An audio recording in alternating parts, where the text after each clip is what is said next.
అధ్యక్ష,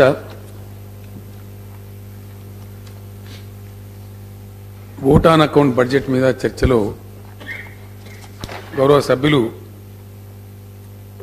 శ్రీ శ్రీధర్ బాబు గారు, శ్రీ పువ్వాడ అజయ్ గారు, శ్రీ మౌజం ఖాన్ గారు, శ్రీ సండ్ర వెంకట వీరయ్య గారు, శ్రీ రాజాసింగ్ గారు, శ్రీమతి సబితా ఇంద్రారెడ్డి గారు పాల్గొని మంచి సలహాలు ఇచ్చారు. అధ్యక్ష, ఇంకా బాగా సలహాలు వస్తాయని ఆశించినా అంత గొప్పగా రాలేదు. కొన్ని విమర్శలు కూడా చేసినారు. ఏం చేసినా చర్చలో పాల్గొని ఇవన్నీ సూచనలు ఇచ్చినందుకు వారికి అందరికీ ధన్యవాదాలు తెలియజేస్తాను. అధ్యక్ష, ఇక్కడ ఒక విషయాన్ని చెప్పవలసిన అక్కర ఉంది. డెఫినెట్గా శ్రీధర్ బాబు గారు వారి ప్రసంగంలో చేసినటువంటి అంశాలు ఏవైతే ఉన్నాయో, గత 4 సంవత్సరాల నుంచి ఇక్కడ ఏ ఆర్గ్యుమెంట్ జరిగింది అధ్యక్ష, 4.5 సంవత్సరాలు. దాని తర్వాతనే ఎన్నికలకు పోయినాం. ప్రజలు తీర్పు చెప్పినారు. మళ్ళీ అవే పాత చింతకాయ పచ్చడి మాట్లాడుతూ వేరే మాట్లాడితే బాగుండేది. సబిత గారు మాట్లాడుతూ మంచి సూచనలు ఇచ్చినారు అధ్యక్ష, వారికి చాలా ధన్యవాదాలు. చాలా కన్స్ట్రక్టివ్ సలహాలు చాలా ఇచ్చారు వారు. డెఫినెట్గా వాటన్నిటిని చేయాల్సినటువంటి అవసరం ఉంది. ఇంకోటి కూడా చెప్పాల్సిన అవసరం ఉంటుంది అధ్యక్ష. మరి శ్రీధర్ బాబు గారు గతంలో మంత్రి కూడా పనిచేసిండ్రు. సీనియర్ సభ్యుడు, మంత్రిగా కూడా పనిచేసినారు. మరి 44% ఎందుకు తీసుకుంటున్నారు ఓట్ ఆన్ అకౌంట్లో అని వారు అన్నారు అధ్యక్ష. 44% కాదు అధ్యక్ష, మనం తీసుకునే 50%. వారికి అవగాహన ఉండాలి. ఎందుకంటే తీసుకున్న 80,000 కోట్లు ఏదైతే ఉందో అది హౌస్ ఖచ్చితంగా పాస్ చేయాలి అధ్యక్ష. హౌస్కు సబ్మిట్ చేస్తాం, ఇచ్చిన అకౌంట్లో ఉంది. అకౌంట్ కూడా చార్జ్డ్ అకౌంట్ అని ఉంటుంది అధ్యక్ష. అది హౌస్ పాస్ చేయాల్సిన అవసరం ఉండదు. లైక్ ఇప్పుడు రాజ్భవన్ ఎక్స్పెండిచర్ ఉంది, క్యాబినెట్ మీద ఎక్స్పెండిచర్ ఉంది, వేరియస్ ఎక్స్పెన్సెస్ ఏవైతే ఉన్నాయో అవి చార్జ్డ్ అకౌంట్ కింద పోతాయి అధ్యక్ష. రెండు కలిపి చూసినప్పుడు ఏంటంటే 80,000 కోట్లే కాదు, ఇంకో దాదాపు 80,298 కోట్లేమో సభ మంజూరు చేయాల్సిన అవసరం ఉంటుంది. చార్జ్డ్ అకౌంట్ ఏమో 10,737 కోట్ల అధ్యక్ష. వారికి ఇచ్చిన పుస్తకాల లెక్కలు నేరు ప్రతి రూపాయికి కూడా అది చార్జ్డ్ మనీ. హౌస్కు సబ్మిట్ చేస్తాం కానీ హౌస్ శాంక్షన్ చేయాల్సిన అవసరం లేదు. అందుకే నేను పొద్దున తమని పర్మిషన్ అడుగుతున్నప్పుడు 80,000 కోట్లకే అడగడం జరిగింది అధ్యక్ష. అది వారు మరి మంత్రిగా ఉన్నప్పుడు వారికి మంచిగా ట్రైనింగ్ ఇచ్చిందా లేదా, ఏం జరిగింది దీనిలో లోపం ఎక్కడ నాకు అర్థం కాలేదు. అది ఆ విధంగా చూసి మాట్లాడితే బాగుంటుంది అనుకుంటా ఉన్నా అధ్యక్ష. సభ యొక్క గౌరవం కూడా పెరుగుతుంది, సభ్యుల గౌరవం కూడా పెరుగుతుంది అధ్యక్ష. చెప్పడం బాగానే అనిపిస్తుంది, మంచిగా అనిపించదు, కానీ చెప్పవలసి వస్తుంది, తప్పదు. కాబట్టి అలా ఇంపార్టెంట్గా వారు చెప్తా ఉంటారు. ఒక ఓట్ ఆన్ అకౌంట్ 6 నెలలకు ఎందుకు 3 నెలలకు ఎందుకు, అవి ఇష్యూ కాదు అధ్యక్ష. అసలు నాన్ ఇష్యూ. బడ్జెట్ యొక్క గుణాత్మకత చూడాలి తప్ప గణాత్మకత కాదు అధ్యక్ష. గణాత్మకాలు ఉండేవి. ఇంకో గణాత్మక విషయంలో కూడా వారు పప్పుల కాలేశారు అధ్యక్ష. 23,000 కోట్ల రూపాయలు మీరు ఎట్లా పెడుతున్నారు అంటే 18-19 బడ్జెట్కు సంబంధించినటువంటి టోటల్ ఫిగర్లో చేంజ్ కాదు అధ్యక్ష. 2018-19 ఏదైతే ఉందో it's not making any change to the total figure of the budget of 18-19. With in the frame work ఉండేటువంటి లిమిట్స్ మారుతాయి అధ్యక్ష. అది ఎవ్రీ ఇయర్ ఏ పార్టీ ఉన్నా, ఏ ప్రభుత్వం ఉన్నా, ఎవరున్నా, కేంద్రంలో కానీ రాష్ట్రంలో కానీ అత్యంత సహజంగా జరిగేటువంటి బడ్జెట్ ప్రక్రియ. ప్రతిదానికి కూడా ఆ మార్పు చేర్పులకు కూడా ఆ వాడకాలకు కూడా శాసనసభ అనుమతి కంపల్సరీ. కాబట్టి అది రాజ్యాంగ విధి. కాబట్టి సప్లిమెంటరీ ఎస్టిమేట్స్ అని చెప్పి ఎవ్రీ బడ్జెట్ వస్తుంది అధ్యక్ష. శ్రీధర్ బాబు గారు మినిస్టర్ ఉన్నప్పుడు కూడా సప్లిమెంటరీ ఎస్టిమేట్ సబ్మిట్ చేశారు, ఇక్కడ చేస్తారు అనవాయితీ. అదే జరిగింది తప్ప దాన్ని ఏం తప్పులేదు. మీరు 23,000 కోట్ల రూపాయలు అదనం కాదు అధ్యక్ష, ఉన్నదానిలో రబ్బే. అది కూడా అదనం కాదు. తర్వాత లాస్ట్ అడగండి, అదనం కాదు అది. ఇది మళ్ళీ దానికి క్లారిఫికేషన్ కూడా అవసరం లేదు. ఇంకింత చర్యవద్దు, నేను అడ్వైజ్ చేస్తా ఉన్నా మెంబర్ గారికి. ఇవి ఇట్లాంటి విషయాలు, టెక్నికల్ విషయాలు అధ్యక్ష చూసి కొంచెం జాగ్రత్తగా మాట్లాడితే మన సభ గౌరవం ఇన్మడిస్తుంది, సభ్యులకు కూడా మంచిది అధ్యక్ష. అధ్యక్ష, ఇంకా కొన్ని విషయాలు కూడా వారు హౌస్ను మిస్లీడ్ చేసినారు, బాధాకరం. నేను చెప్తుంటే కూడా FRBM లిమిట్ దాటినారని ఎక్కడ దాటలేదు అధ్యక్ష. The greatness, the credibility, the prudence of Telangana government is we have neither increased FRBM limit nor we have defaulted in the debt service. అదే ఇలా మాకున్న గౌరవం. మన తెలంగాణ భాషలో చెప్పాలంటే అధ్యక్ష పచారా అంటాం మనం.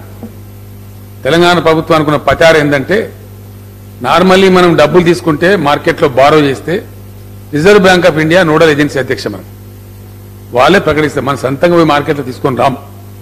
ఏ ఒక్క రూపాయి మనం తీసుకునే అప్పైనా ఆర్బీఐ నుంచే తీసుకుంటాం. ఆర్బీఐ అందరికీ అటు కేంద్రానికైనా రాష్ట్రానికైనా మనకైనా నోడల్ ఏజెన్సీగా ఉంటుంది. ఆ బాండ్స్ మనకు అవసరం ఉన్న రిక్వెషన్ మనం ఇస్తాం అధ్యక్ష. ఇస్తే వాళ్ళు various funding agencies like LIC కావచ్చు, ఇంకా ఇన్సూరెన్స్ కంపెనీస్ కావచ్చు, కమర్షియల్ బ్యాంక్స్ కావచ్చు, వేరియస్ ఇన్స్టిట్యూషన్స్ ఉన్నాయి ఫండింగ్ ఏజెన్సీస్. వాళ్ళకు పోస్ట్ చేస్తారు. So and so government, Gujarat government వారు 2000 కోట్లు అడుగుతున్నారు, పలానా గవర్నమెంట్ వారు ఇంత అడుగుతున్నారు. ఇది every month reserve bank business అధ్యక్ష. ఎవ్రీ మంత్ చేస్తారు రొటీన్గా. కేంద్రం కానీ రాష్ట్రాలు కానీ ఈ మార్కెట్ బారోయింగ్స్ ఏవైతే ఉంటాయో దాని గురించి మన అవసరాన్ని మనం ఆర్బీఐకి తెలియజేస్తాం. ఆర్బీఐ వాళ్ళు అది మార్కెట్లో పెడతారు. పతారా ఉన్న రాష్ట్రాలకేమో తొందరగా అమ్ముడుపోతాయి, లాంగ్ డ్యూరేషన్ అమ్ముడుపోతాయి అధ్యక్ష. మన క్రెడిబిలిటీ ఏంటంటే, మనకున్న ప్రుడెన్స్ ఏంటంటే, సాధారణంగా 7 సంవత్సరాల అధ్యక్ష ఫండింగ్ ఏజెన్సీలు ప్రభుత్వాలకు లోన్ ఇస్తే 7 సంవత్సరాలు 10 సంవత్సరాలు పరిమితి ఇస్తారు. 15,000 బాండ్స్ అమ్ముడుపోవడమే చాలా కష్టం. కానీ మన గౌరవం, మన గొప్పతనం ఏంటంటే, మనం కొత్త రాష్ట్రం అయినప్పటికీ కూడా 25 సంవత్సరాల బాండ్స్ కూడా హాట్ కేక్ లాగా అమ్ముడుపోతాయి సార్.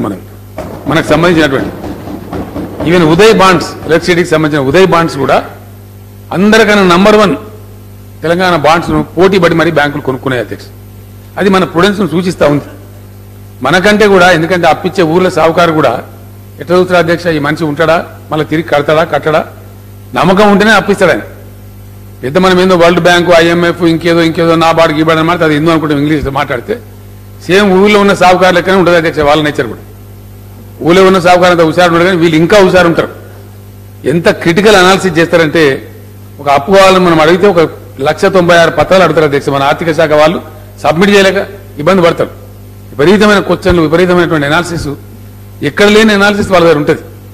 వాళ్ళు ఎంత నిశ్చితంగా మన యొక్క ప్రభుత్వం పనితీరును, మన అకౌంటెన్సీని, మనం పెట్టే ఖర్చులను ఎట్లా గమనిస్తారంటే, మనకు కూడా కొన్ని ఓవర్ సైట్ అనేటువంటి వాటిని వాళ్ళు తీసి చూపెడతాడు.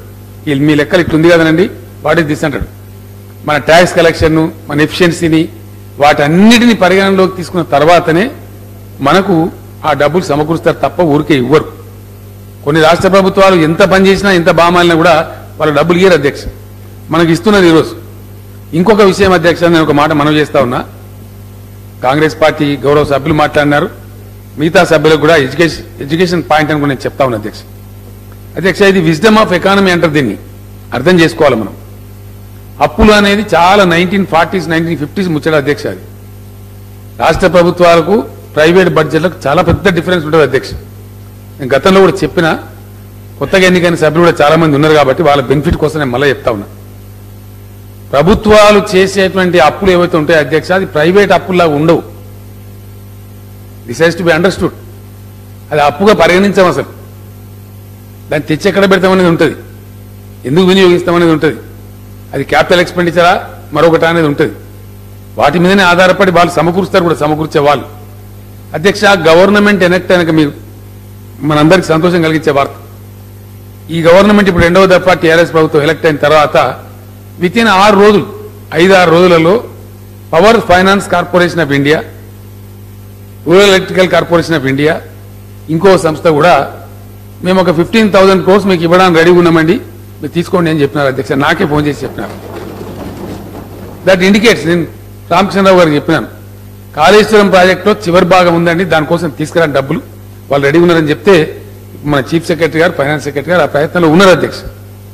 అప్పులు తీసుకున్నారు, అప్పులతోనేమో అయిపోతుంది, ఎంత భారం పడుతుంది. అది ప్రైవేట్ వాళ్ళు తీసుకునే అప్పులు వేరే అధ్యక్ష.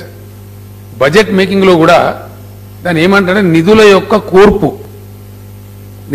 కూర్పు. అది రాజ్యాంగము, భారత ఆర్థిక మంత్రిత్వ శాఖ ఏర్పాటు చేసినటువంటి అనేక నిబంధనలు, అనేక పద్ధతులకు లోబడి ఉంటుంది అధ్యక్ష. దాన్ని మించి కూడా మనం పోలేం, ఏ రాష్ట్రం కూడా పోలేదు. ఎందుకంటే మనందరికి తెలుసు, మన రాష్ట్రం మనం కొంచెం అటానమస్ గవర్నమెంట్ అని చెప్పుకున్నప్పటికీ మన దేశంలో ఇవ్వాల్సినంత అటానమీ రాష్ట్రాలకు ఇవ్వలేదు అధ్యక్ష. నిన్నగాక మొన్న 15th ఫైనాన్స్ కమిషన్ వస్తే కూడా చాలా విహిమెంట్ గా, చాలా గట్టిగా నేను మాట్లాడడం జరిగింది అధ్యక్ష. ఈ మధ్య నేను ప్రతిపాదిస్తున్న ఫెడరల్ ఫ్రంట్ కూడా ఎజెండాలో పెట్టినాం అధ్యక్ష. దురదృష్టం ఏంటంటే అధ్యక్ష, ఇంత గొప్ప ప్రజాస్వామ్యంలో మన దేశంలో అంటే ఈ సభ్యులకు అర్థం కావాలని చెప్తా ఉంది.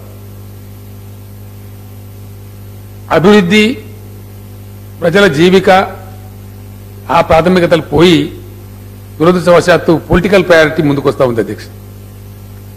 మేము మరి మా సంగతి ఏంది, మాకు కూడా ఓటు రావాలి కదా అనే ఒక చిలిపి దృక్పథాన్ని కేంద్ర ప్రభుత్వాలు అవలంబిస్తూ ఉన్నాయి. అది యూపీ అయినా ఎన్డీఏ అయినా అని కాదు, అక్కడ ఎవరు వచ్చినా సెంట్రిపెటల్ పాలసీస్, సెంట్రలైజేషన్ ఎక్కువ జరుగుతూ ఉంది.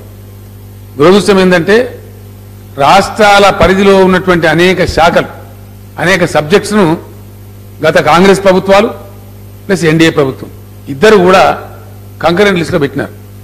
ఆ కంకరెంట్ లిస్ట్ అంటే పెద్ద మాయ అధ్యక్ష, అదో తమాషా, విచిత్రం. Central powers, state powers, concurrent powers, 3 లిస్టున్నాయి అధ్యక్ష. Central list, state list, concurrent list. ఈ కంకరెంట్ లిస్ట్ ఏంటంటే మన మెడ మీద కత్తి. కంకరెంట్ లిస్ట్ ఉంటే మనం చట్టం చేసుకోవచ్చు, ఏది కేంద్రం సైలెంట్ ఉంటే. కానీ ఒకవేళ కేంద్రం చట్టం చేసింది అనుకోండి, అదే అమలవుతుంది. That prevails over the state act. కాబట్టి మనకున్నటువంటి వ్యవసాయాన్ని సెంట్రల్ గా కంకరెంట్ లిస్ట్ లో పెట్టినారు, వాళ్ళ పాలసీ. చెవిటి వాని ముందర శంఖమూదినట్టు ఇప్పుడున్న ప్రధానమంత్రి గారు కూడా చెప్పిన అధ్యక్ష. ఇప్పుడున్న ప్రధానమంత్రి గారికి గంట సేపు చెప్పిన నేను నిర్భయంగా మాట్లాడతా కాబట్టి చాలా దురుసుకు కూడా నీతి ఆయోగ్ మీటింగ్ లో కూడా చెప్పినాం. ఎక్కడనో ఇప్పుడు మన గద్వాలలో గట్టు మండలంలో ఒక ప్రాథమిక పాఠశాల నడిపితే దానికి కేంద్ర ప్రభుత్వానికి ఏమవసరం ఉంటుంది అధ్యక్ష? ఢిల్లీ వాళ్ళకు. ఎక్కడనో కాగజ్ నగర్ లో చింతమానేపల్లి మండలంలో జరిపేటువంటి పిహెచ్సి మంచిర్యాల చూడడానికి కేంద్ర ప్రభుత్వం కావాలన్న అధ్యక్ష మనకు. ఎక్కడ కొత్తగూడెం జిల్లాలో మామూలు అశ్వరావుపేట నియోజకవర్గంలో మారుమూల గ్రామంలో పనిచేసే రోజువారీ కూలీల యొక్క కూలీ వేతనం కేంద్ర ప్రభుత్వం ఢిల్లీలో టపకం లేదన్న అధ్యక్ష. ఇక లేవా మనం అంత ఎందుకు ఇక్కడ? ఇక ముఖ్యమంత్రులు ఎందుకు, ఈ కేబినెట్ ఎందుకు, ఈ చీఫ్ సెక్రటరీలు ఎందుకు, ఈ సెక్రటరీలు ఎందుకు, ఇంత పెద్ద అట్టాసం ఎందుకు? ఇంత దుర్మార్గంగా కేంద్రం అధికారాలు తన గుప్పిట్లో పెట్టుకుంటా ఉన్నది. ఫిస్కల్ పాలసీని కూడా అదే పద్ధతిలో చాలా రిజిడ్ గా మెయింటైన్ చేస్తా ఉన్నారు. Broad fiscal policy lies with the government of India, not with the states అధ్యక్ష. 3% జిఎస్డిపిలో 3% మించి రుణం తీసుకోవాలంటే మన ఫైనాన్స్ సెక్రటరీ ఒక 30-40 సార్లు, వాళ్ళు నేనే అన్నా 30-40 సార్లు ఈ విమానం ఖర్చులకు పోతుందా బాబు, దండగా తిరుమల దండగా ఉందని చెప్పి. ఇప్పుడున్న కేంద్ర ప్రభుత్వం మరీ చాలా విపరీతమైన, ఎంత విపరీతం అంటే సందర్భం కాబట్టి, బడ్జెట్ కాబట్టి నేను చెప్తా ఉన్నా అధ్యక్ష. ఫైన్ మార్నింగ్ మాకు లెటర్ వచ్చింది. ఇప్పుడున్న గౌరవనీయ ఆర్థిక మంత్రి గారు కేంద్ర ప్రభుత్వం ఉత్తరం పంపించింది. సెంట్రల్ డెవల్యూషన్, కేంద్ర పన్నులలో రాష్ట్రాల వాటా, అది ఎవరి దయా దాక్షిణ్యం ఏం లేదు, అది రాజ్యాంగబద్ధంగా మనకు రావాల్సిన డబ్బు. ఇంతకు ముందున్న ఆల్ గవర్నమెంట్స్, నరేంద్ర మోడీ గారి గవర్నమెంట్ కు ముందున్నటువంటి ఏ పార్టీ గవర్నమెంట్ అయినా, అది కాంగ్రెస్ పార్టీ గవర్నమెంట్ కావచ్చు, యూపీఏ కావచ్చు, వాజ్పేయి గారి ఆధ్వర్యంలో గవర్నమెంట్ కావచ్చు, టెన్షన్గా 1వ తారీఖు ఆ సెంట్రల్ డెవల్యూషన్ వస్తుంది అధ్యక్ష.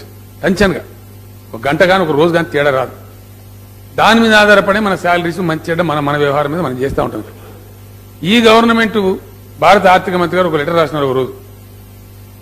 మాకు డబ్బులు రావడం, ట్యాక్సులు రావడం, మాకు ఖజానాకు చేరుకోవడం ప్రతి నెల 16వ తారీఖు, 17వ తారీఖు, 18వ తారీఖు అయితే ఉంది. మేము ఫస్ట్కే మీకు ఇచ్చినట్టయితే ఫస్ట్ నుంచి 18వ తారీఖు వరకు మా మీద వడ్డీ పడతా ఉంది, మిత్తి పడతా ఉంది. కాబట్టి మేము అట్లా ఈఎం మీకు అని పంపించినాడు. దాని మీద విచిత్రం ఏంటంటే పంజాబ్లో కాంగ్రెస్ సీఎం ఉన్న అధ్యక్ష ఇప్పుడు అమరీందర్ సింగ్ గారు, ఆయన ఒక స్టేట్మెంట్ ఇచ్చినాడు. ఆయన ఉద్యోగాలకు జీతాలు ఇవ్వలేదు, అపోజిషన్ పార్టీ ముఖ్యమంత్రి కాబట్టి దాని మీద నిరసన తెలియజేయడానికి గాను ఆయన శాలరీస్ ఇవ్వలేదు. పత్రిక వాళ్ళు పోయి అడిగి నువ్వు ఎందుకు శాలరీస్ ఇవ్వలేదని చెప్పి, కేంద్ర సర్కార్ పైసైనా ఇదియా, ఇసీలేమైనా ఇది అని దాని మీద రచ్చ అయింది, పార్లమెంట్ కూడా గొడవ అయింది. అంటే ఈ రకంగా కేంద్రం బాగా సెంట్రలైజ్ చేసి మన వాటా కింద, మన హక్కు కింద మనకు వచ్చే డబ్బులు వాళ్ళు అదింపట్టి వ్యవహారం చేస్తూ ఉన్నారు. ఈ మరి ఎప్పుడు మెచ్యూరిటీ వస్తుందో ఈ దేశంలో, ఆ కేంద్రంలో ఉన్న పెద్దలకు కూడా ఎప్పుడు జ్ఞానోదయం అవుతుందో అది భగవంతుందా. భారత ప్రజానీకం తిరుగుబాటు చేస్తూ ఉన్నారు, బాధలేమో తీర్తలేవు, కానీ పాలసీ మార్తలేదు అధ్యక్ష. అదే స్టీరియోఫోనిక్ డైలాగులు, స్టీరియోఫోనిక్ ముచ్చట్లు, అదే పాత కథ, వీళ్ళు తూకిత్తా అంటే మైకిత్తా, ఇదే జరుగుతుంది తప్ప గుణాత్మకమైనటువంటి మార్పు, క్వాలిటేటివ్ చేంజ్ వస్తలేదు. రెండవది అధ్యక్ష, నిన్నగాక మొన్న జరిగినటువంటి ఫైనాన్స్ కమిషన్ మీటింగ్ లో కూడా నేను చాలా గట్టిగా వాదించిన అధ్యక్ష, చాలా గట్టిగా చెప్పినాం, ఇచ్చినాం. సరే కొన్ని పేపర్లు రాసినాయి, కొన్ని పేపర్లు రాయలేదు, కానీ చాలా సీరియస్ గా నేను ప్రతిపాదన పెట్టినా అధ్యక్ష. ఒక మాట చెప్పానంటే ఒకటే మాట, ఎక్కువ అవసరం లేదు అంత డీటెయిల్స్. ఎంత మొద్దు నిద్రలో మన కేంద్ర ప్రభుత్వాలు పనిచేస్తాయంటే కొన్ని నిధులు అవసరం అధ్యక్ష. విదేశీ మారక ద్రవ్య విలువలను కాపాడడానికి, బ్యాలెన్స్ చేయడానికి కొన్ని అవసరమే, కొన్ని రిజర్వ్స్ ఉండాలి రిజర్వ్ బ్యాంక్ దగ్గర. కానీ ఎంత ఘోరమైన రిజర్వ్స్ ఉంటాయంటే ఇప్పుడు రైట్ నౌ 13 లక్షల కోట్లు ఉన్నాయి అధ్యక్ష.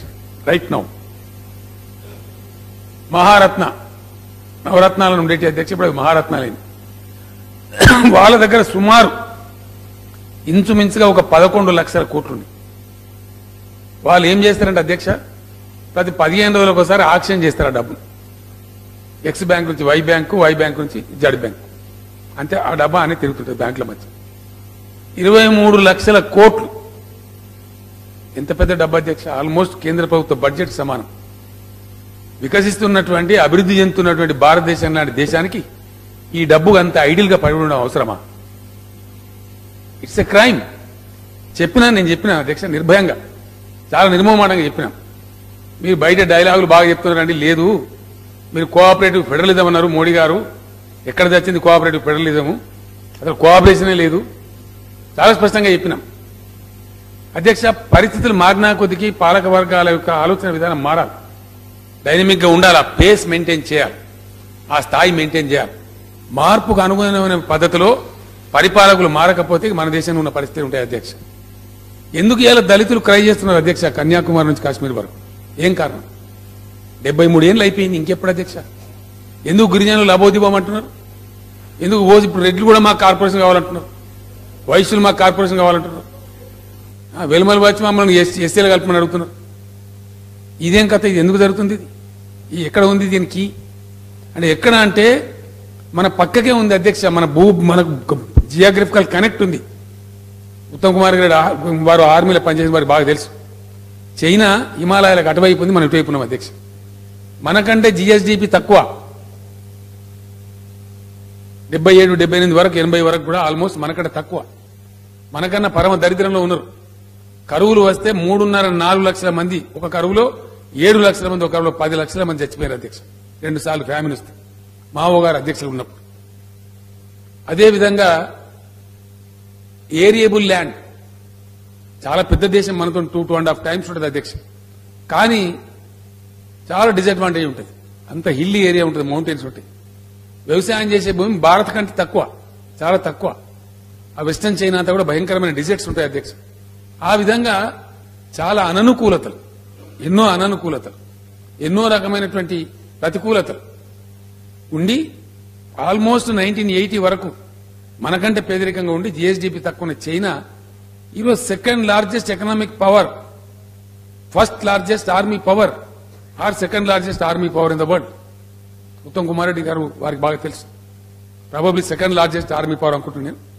అంత పెద్ద శక్తివంతమైన దేశంగా వాళ్ళు ఎదిగిపోయినారు within a span of 2 to 3 decades. అధ్యక్ష, మన దగ్గర చాలా విచిత్రమైన పోకలు మనం చూస్తూ ఉంటాం. I'm telling this because I wanted to be on record. మన దగ్గర ఎకానమీని లివరేజ్ చేసే ఆలోచన లేదు అధ్యక్ష, ఆ ఉన్నదాని చుట్టూ తిరగడమే. నిన్న ఒక ఆయన అశోక్ లహరి గారు అని చెప్పి దానిలో ఫైనాన్స్ కమిషన్ మెంబర్, మన వాళ్ళు ఊరికి అడుగుతుంటే మన సెక్రటరీ గారు, మన జిఆర్ రెడ్డి గారు, మాకు ఇది రావాలి అది రావాలి అని అడుగుతా ఉంటే ఆయన మా కామ్ధేను హై క్యా, కేంద్ర సర్కార్ కే పాస్ కామ్ధేను రైతా క్యా అని మాట్లాడుకోవచ్చు. నేను చెప్పిన కామధేను నయ్యి అంబి జాంతే, కామధేను లేదు మీ దగ్గర. కానీ ఏదైతే ఎకానమీ లివరేజ్ చేయాలో మీరు ఆ స్టెప్స్ తీసుకుంటలేరు. It is leveraging the economy, అది మీరు చేస్తలేరు. అందువల్ల ఇబ్బందులు అయితే నేను చెప్పినాం అధ్యక్ష. అది ఇప్పుడు నేను ఇందాక చెప్పిన వివరాలు కూడా చెప్పినాం, ఎక్కడ చేయతో చెప్పినాం. అనేక దేశాల అధ్యక్ష వారి ఎకానమీస్ లివరేజ్ చేసుకోవడానికి చాలా చాలా కొత్త మార్గాలు అవలంబించింది. మన దురదృష్టం మన దేశంలో జరుగుతలేదు.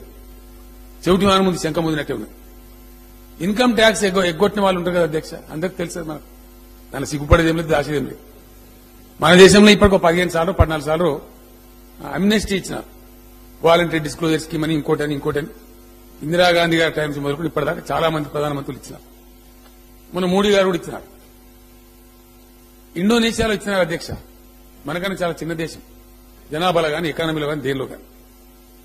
ఇండోనేషియాలో ఇస్తే అధ్యక్ష 24 లక్షల కోట్ల రూపాయలు మార్కెట్లోకి వచ్చినాయి. ఒక ఇండోనేషియా లాంటి చిన్న దేశం. వాళ్ళు పెట్టిన అమ్నెస్టీ ఏంటంటే ఓన్లీ 5% ట్యాక్స్ పెట్టినారు అధ్యక్ష. ఎవరైతే దొంగ డబ్బు దాచుకున్నారో వాళ్ళు పే చేసినట్టయితే ఓన్లీ 5% ట్యాక్స్ కట్టండి అంటే వాళ్ళ మార్కెట్లోకి 24 lakh crores this is almost equal to government of India's budget మార్కెట్లోకి వచ్చేసింది. మన దగ్గర పెడతారు అధ్యక్ష, వాడు 30% ట్యాక్స్ ఎగ్గొడతాడు, కానీ మన దగ్గర అమ్నెస్టీ పెడితే 70% కట్టమంటారు. కడతారా? ఇక ఎంత విచిత్రమైన ఆలోచన ధోరణి ఉంటుందంటే, ఇటువంటి పెడధోరణుల వల్ల ఎకానమీని లివరేజ్ చేయాలనేటువంటి అశక్తత వల్ల ఇలా దేశం దెబ్బతింటా ఉన్నది. దానిలో మనం కూడా వన్ ఆఫ్ ద సఫరర్స్ అధ్యక్ష. ఇక్కడ అప్పులను ఎవరైతే మిత్రులు మాట్లాడుతున్నారో దయచేసి నేను కోరుతా ఉన్నది మీ ఇష్టం మాట, మీ ఓరియంటేషన్ చేంజ్ చేసుకుంటే మంచిది. It is leveraging the states economy. It could not be seen, it should not be seen in terms of loans. అధ్యక్ష, నేను ఒక మాట చెప్తా. ఒక రాష్ట్రానికి, ఒక ద్రవ్య విధానానికి పెరుగుదల ఉంటుంది అధ్యక్ష, మంచిగా పనిచేసే రాష్ట్రం అయితే. ఆ పెరుగుదల ఒకవేళ 14% మనం లెక్క పెడితే ఓన్లీ 14% అయినప్పుడు ఎగ్జాక్ట్ గా వాళ్ళ బడ్జెట్ 5 years లో డబుల్ అవుతుంది అధ్యక్ష. ఫర్ ఎగ్జాంపుల్ ఇప్పుడు ఈ రోజు మనమే ఉన్నాం, తెలంగాణ రాష్ట్రమే ఉన్నాం. కొత్తగా వచ్చినప్పుడు చాలా భయపడ్డాం. ఎందుకంటే తెలంగాణ ఇప్పుడున్న తెలంగాణ ఎప్పుడు రాష్ట్రంగా లేదు, ఈ భౌగోళిక పరిస్థితులు ఎప్పుడు లేదు. ఏమైతుందో ఏం సంగతో శాపాలు దీవెనలు చాలా చాలా కథ, పండితులు వ్యాఖ్యానాలు టీకలు పని జరిగినాయి. ఎగ్జాక్ట్ గా 475 నుంచి 5 లక్షల కోట్ల మధ్య మన కథ ఉండేది అధ్యక్ష. మన బడ్జెట్ మొత్తం అంతా చూస్తే అట్లా రకంగా ఉండేది ఎక్స్పెండిచర్. ఈరోజు today next 5 years to go మనది డబుల్ అయింది. ఎగ్జాక్ట్ మన ఫిగర్ డబుల్ అయింది. మన అదృష్టం కొద్ది మనం పెరుగుతా ఉన్నాం, ఇయర్ టు ఇయర్ పెరుగుతా ఉన్నాం. దాంతో ఏం జరుగుతుంది అధ్యక్ష, గత 5 ఏళ్లలో ప్రభుత్వానికి రూపాయి రాక రూపాయి పోక సుమారు 5 లక్షల కోట్లు అయితే డెఫినెట్ గా ఈ నెక్స్ట్ 5 years లో 10 లక్షల కోట్ల అధ్యక్ష. అనదర్ 5 years లో బై 2028 ఈ రోజు నుంచి నేను ఈ రోజు ఈ హౌస్ లో మాట్లాడుతున్నటువంటి ఈ టైం నుంచి, ఈ రోజు నుంచి కరెక్ట్ 10వ సంవత్సరం నాటికి, 10వ సంవత్సరం ముగిసే నాటికి తెలంగాణ రాష్ట్రం ఖర్చు పెట్టబోయే డబ్బు 30 లక్షల కోట్ల అధ్యక్ష. నెక్స్ట్ 5 years లో ఉండేటువంటి 20 lakh crores, ఈ టర్మ్ లో ఉండేటువంటి 10 lakh crores కలిపి 30 లక్షల కోట్లు మనం ఖర్చు పెడతాం. ఈ విజువలైజేషన్, ఈ అవగాహన పరిపాలకులకు ఉండాలి అధ్యక్ష. ఏ రాష్ట్రానికి ఆ రాష్ట్రం, ఏ దేశానికి ఆ దేశం చేసుకొని చెప్పాలి, ప్రజలకు వివరించాలి. మనం ఇవన్నీ ఏం చెప్పం. వాటికని మీరు అప్పులు తెచ్చిండ్రు, అప్పులు తెచ్చి తినేస్తారా అధ్యక్ష? అప్పులు దేని పెడతారండి? కాళేశ్వరం ప్రాజెక్టు పెడతారు, ఎస్. ఇరిగేషన్ ప్రాజెక్టు పెడతారు, ఎస్. క్యాపిటల్ ఎక్స్పెండిచర్ చేస్తారు, ఎందుకు చేయకూడదండి? ఆ కర్మ అట్టే ఉండన్నాయి అధ్యక్ష. ఇంతకుముందు ప్రాజెక్టు పెడితే డికేట్స్, దశాబ్దాలు, అనేక దశాబ్దాలు చెప్పినాం మేము. మొన్న కూడా ప్రధానమంత్రి గారు కూడా చెప్పినాం అధ్యక్ష. మన రాష్ట్రంలోనే అంటే నిష్ఠూరం అవుతుంది. ఒక ట్రిబ్యునల్ అపాయింట్ అయి ఉన్నది, 2004లో అపాయింట్ అయింది అధ్యక్ష. ఈ రోజు రాదు, ఏమి రాదు. అంటే ఒక ట్రిబ్యునల్ అవార్డు ఇవ్వడానికి 15 సంవత్సరాలు గడిచిపోతే అవార్డు రాదు. మనం అధ్యక్ష నదీ జలాల్లో మేము కొత్త రాష్ట్రమైనాం, మా వాటా ఏందో తేల్చండి అని చెప్పి రాజ్యాంగ విహితంగా ఉన్నటువంటి సెక్షన్ 3 ప్రకారం అప్లికేషన్ పెట్టుకోవాలి రాష్ట్రం. 2 విధానాలు ఉంటాయి అధ్యక్ష. కొత్తగా ఏర్పడ్డ రాష్ట్రానికి సూచించబడ్డ చట్టం మన రాజ్యాంగం ఏం చెప్తుందంటే 2 పద్ధతులు చెప్పినారు. Either you make an understanding by mutual interest, mutual understanding లో చేసుకోండి, పంచుకోండి. లేదు సెక్షన్ 3 కింద కేంద్రానికి అప్లికేషన్ పెట్టుకోవాలి. కేంద్రానికి అప్లికేషన్ పెట్టుకుంటే వాళ్ళు ట్రిబ్యునల్ రిఫర్ చేస్తారు అధ్యక్ష. జడ్జిమెంట్ వాళ్ళు ఇయ్యరు, జడ్జిమెంట్ ఇచ్చే అధికారం వాళ్ళకి లేదు. 5 ఏళ్లు గడిచిపోతుంది అధ్యక్ష. ఈ రోజుకి 5 సంవత్సరాలు. ఈ దేశ ప్రైమ్ మినిస్టర్ గారికి నేను దాదాపు ఒక 100 లెటర్లు ఇచ్చిన అధ్యక్ష. నేను స్వయంగా ఒక 100 లెటర్స్ ఇచ్చిన, not less than 100 letters. Section 3 కింద మేము మీకు అప్పీల్ చేసినాము, మేము news state, please refer hour matter to the tribunal. 5 years have gone, so far they have not referred. This way this country functions. ఇన్ని ప్రతికూలతలు, దీన్ని అధిగమించి మనం ప్రాజెక్టు కట్టాం. ఇన్ని బాధలు అధ్యక్ష. ఎందుకు పెట్టినో భగవంతుని కెరక, ఏ ఉద్దేశాలతో పెట్టినో భగవంతుని కెరక. ట్రిబ్యునల్ మీద ట్రిబ్యునల్ అధ్యక్ష వచ్చేసి వాడు స్టే ఇస్తాడు అధ్యక్ష. ఒక ప్రాజెక్ట్ అప్పు తీసుకొని కడతా ఉన్నాం, 20,000 కోట్లు 30,000 కోట్లు అప్పు తీసుకున్నాం. నిర్దాక్షిణ్యంగా వాడు స్టే ఇచ్చేస్తారు. అక్కడున్న కాంట్రాక్టర్, ఎస్టాబ్లిష్మెంట్, అనేక వేలాది మంది కూలీలు, వాళ్ళకి పని లేకపోతే వాడు ఎక్కడ పోవాలి? డిస్లోకేట్ అయితే, డిస్లాడ్జ్ అయితే మళ్ళా స్టార్ట్ కావాలి, రీస్టార్ట్ కావాలి. నేను అడిగిన వాళ్ళని, మీరు ఎట్లా ఇస్తారని ఇంత అన్యాయంగా? ఎంత ఇంట్రెస్ట్ కడతాం? ఒక రోజుకి ఎంత ఇంట్రెస్ట్ అవుతుంది? ఒక నెలకి ఎంత ఇంట్రెస్ట్ అవుతుంది? ఆ ప్రాజెక్టు కంప్లీట్ అయ్యి పంటలు వస్తే, రీప్రొడక్ట్ జరిగితే మా ఆదాయం పెరుగుతుంది, మా ట్యాక్స్ పెరుగుతుంది, మా రైతులు బతుకుతారు. దానికోసం ఉద్దేశించిన లక్ష్యం నెరవేరుతుంది కానీ ఇంత నిర్దాక్షిణ్యంగా మీరు ఎట్లా ఇస్తారంటే జవాబు చెప్పారు అధ్యక్ష. కేంద్రం కూడా అనేక సూచనలు చేసినాం, వాళ్ళు పరిగణలోకి తీసుకోరు. మనం ఎంత చెప్పినా అది గోడకు చెప్పిన న్యాయం అనే పరిస్థితి ఉంటుంది అధ్యక్ష. అదే రాబోయే రోజులలో ఏం జరుగుతుందో ఎట్లా జరుగుతుందో చూద్దాం. భగవంతుడు మన్నించి రాష్ట్రాల అధికారులు పెరుగుతాయని ఆశించుదాం. ఈ పరిస్థితులలో, ఇన్ని ప్రతికూల పరిస్థితులలో ఇలా మనం ప్రాజెక్టు తీసుకొని కడతా ఉన్నాం. సరే, పక్క రాష్ట్రం వాళ్ళు పెట్టే పంచాయతీలు, అనేక అవరోధాలు, ఈ స్టేలు, ఈ గందరగోళాలు ఇవన్నీ కూడా జరుగుతా ఉన్నాయి. అయినప్పటికీ కూడా పురోగామి రాష్ట్రంగా మనం సంజాయించి కన్విన్స్ చేసి అనేక సందర్భాల్లో నేను స్వయంగా వెళ్లి అధ్యక్ష, నాకన్నా ప్రోటోకాల్ తక్కువ మంత్రుల దగ్గర కూడా నేను పోయిన అధ్యక్ష. రాష్ట్రం కాబట్టి తపన ఉంది కాబట్టి చేసుకోవాలి కాబట్టి నేను స్వయంగా పోయి కూర్చొని గంట సేపు కూర్చొని రిక్వెస్ట్ చేసి అయ్యా మా అవసరం ఇది అని చెప్తే దేవర్ కైండ్ ఎనఫ్. మన రాష్ట్రంలో ఉన్న అన్ని ఇరిగేషన్ ప్రాజెక్టులు అధ్యక్ష, ప్రధానమైన వాటికి కాళేశ్వరానికి 100% వచ్చేసినాయి అనుమతులన్నీ, సీతారామకు 100% వచ్చేసినాయి, పాలమూరులో అన్ని వచ్చినాయి అధ్యక్ష. కేవలం ఒక్కటి మాత్రం ఉంది, బహుశా అది కూడా మా ఆఫీసులో భూపాల్ రెడ్డి గారు ఉన్నారు, వాడు retired IFS officer, is after it. బహుశా నాకు తెలిసి వెరీ షార్ట్ పీరియడ్ లో అది కూడా రాబోతా ఉంది. అది వస్తే ఒకసారి మన పీడా వదిలిపోతుంది చాలా వేగంగా. సబితా గారు అన్నారు ఇంతకుముందు, వారు చెప్పింది 100% కరెక్ట్. కాళేశ్వరం పోతున్నంత స్పీడ్ గా పాలమూరు పోతలేదని వారి యొక్క బాధను వ్యక్తీకరించారు. మా మిత్రులు నిరంజన్ రెడ్డి గారు, మా పాలమూరు జిల్లా మా శ్రీనివాస్ గౌడ్ గారు, మా యొక్క మాజీ మంత్రి లక్ష్మారెడ్డి గారు అందరూ కూడా ప్రతిసారి ఆవేదన వెలిపిస్తారు అధ్యక్ష. రంగారెడ్డి జిల్లాకు సంబంధించిన గౌరవ ఇబ్రాహీంపట్నం శాసనసభ్యులు కావచ్చు, అనేక మంది నాతోని ఫైట్ చేస్తూ ఉంటారు అధ్యక్ష. సార్ మా నీళ్ళేవి, మా సంగతి ఏంటంటే ఇట్లా ఆటంకాలున్నాయి, స్టేలు ఉన్నాయి, దాని పేరేంది అధ్యక్ష, అది కోర్టు కంటెంప్ట్ కేసులున్నాయి, రకరకాలు ఉన్నాయని చెప్పినాం. భగవంతుని దయవల్ల తొలగిపోతా ఉన్నాయండి. 100% సబితా గారు కోరినట్టు ఇప్పుడు చాలా ప్రయత్నం చేస్తా ఉన్నాం. దానికి కూడా ఫండ్స్ టైప్ అవుతా ఉంది. పాలమూరు ఎత్తిపోతల పథకాన్ని కూడా 100% ఈ టర్మ్ లో కంప్లీట్ చేసి సమగ్రంగా పూర్తి చేసి రంగారెడ్డి జిల్లా కూడా నేను హామీ ఇస్తా ఉన్నా. 100% అధ్యక్ష. పాలమూరులో ఇప్పటికీ ఆన్ గోయింగ్ ప్రాజెక్ట్స్ కంప్లీట్ చేయడం ద్వారా ఒక 8.5 లక్షల ఎకరాల కొత్త ఆయకట్టు ఆల్రెడీ వచ్చింది. జూరాల 1 లక్ష ఎకరాల పాతది ఉంది. అవన్నీ కూడా కలిపి దాదాపు 10 లక్షల ఎకరాలు. చాలా సంతోషంగా ఉంది అధ్యక్ష. ఒకప్పుడు మా మహబూబ్నగర్ జిల్లా పోతుంటే దుఃఖప్రాయంగా ఉండేది. ఆ రోజు ప్రొఫెసర్ జయశంకర్ గారు బతుకున్న రోజుల్లో మూమెంట్ టైంలో మేము పోతుంటే ఎక్కడ చూసినా పెద్ద ఎడారిలాగా ఉండేది అధ్యక్ష. ఈ రోజు పోతుంటే మన ఎన్నికల సందర్భంగా తిరుగుతుంటే కూడా చాలా వరకు వందలా చెరువులు నిండున్నాయి. కొంత భూమి, కొంత పార్ట్ పచ్చగా కనపడతా ఉంది, ఒక 10 లక్షల ఎకరాలు. కొంత తృప్తికరంగా ఉంది. నిన్న పేపర్లలో కూడా చూసినాం, అద్భుతమైన పల్లి పంట వచ్చింది, ఇంకో 1 లక్ష టన్నులు ఉంది ఇప్పుడు రైతుల దగ్గర, కొనుగోలు చేయాలని మాట్లాడుతూ ఉన్నారు అధ్యక్ష. ఆ విధంగా ఈ రాబోయే కేంద్ర ఎన్నికల తర్వాత, ఎందుకంటే షార్ట్ పీరియడ్లు ఉన్నాయి, 60-70 రోజుల్లో భవితవ్యాలు తేలితాయి. ఇప్పుడన్నా కొంచెం గుణాత్మకమైన గవర్నమెంట్ రావాలని, ఎకానమీని లివరేజ్ చేసే గవర్నమెంట్ రావాలని చెప్పి భగవంతుని ప్రార్థిద్దాం. జరుగుతుందని ఆశిస్తాం అధ్యక్ష. అందుకు మేము కూడా తప్పకుండా మా ప్రయత్నం మేము చేస్తామని కూడా మనం చేస్తా ఉన్నా. ఈ అప్పులు అనేది అధ్యక్ష, మన కెపాసిటీ ఏంటంటే ప్రుడెన్సీ ఉంటేనే అప్పులు వస్తాయి, లేకపోతే రావు. అది రాంగ్లీ అండర్స్టూడ్ కల్చర్, అది ఓల్డ్ కల్చర్ అధ్యక్ష. జపాన్ వాళ్ళ జిఎస్డిపికి అగెనిస్ట్ గా 300% లోన్స్ తీసుకుంటారు అధ్యక్ష. వీళ్ళందరికంటే అత్యంత ధనిక దేశం ఈ భూమండలం మీద అమెరికా దేశం. అత్యంత ఎక్కువ అప్పులు కలిగి ఉన్న దేశం ఏంటంటే అమెరికా దేశం అధ్యక్ష. మరి వాళ్ళు తెలుగు తక్కువ అధ్యక్ష.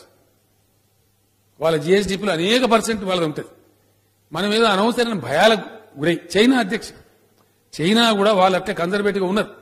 బట్ 1980s డెంగ్ జియోపింగ్ ఆధ్వర్యంలో వాళ్ళు ఒక అద్భుతమైన క్రాంతిపూర్వకమైనటువంటి మాట నిర్ణయం తీసుకున్నారు. మొత్తం ఈరోజు ట్రాన్స్ఫార్మేషన్ అయిపోయి 24-25 ఏళ్లలోనే మనము నమ్మలేనటువంటి ప్రపంచాన్ని వాళ్ళు సృష్టించారు అధ్యక్ష. మరి అటువంటి సృష్టి మన దేశంలో కూడా జరగాలి, మనం కూడా దాన్ని కోరుకుంటా ఉన్నాం. భగవంతుని దయ మరి ఎట్లుంటుందో చూద్దాం. భగవంతుని దయ అధ్యక్ష.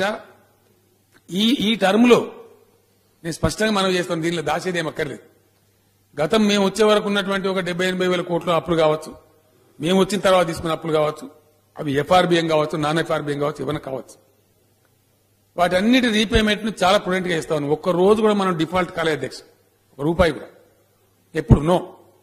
అదేవిధంగా ఈ టర్మ్ లో 2,27,000 కోట్లు, అంటే సుమారు 2,30,000 కోట్లు మనం డెట్ సర్వీస్ చేస్తా ఉన్నాం అధ్యక్ష.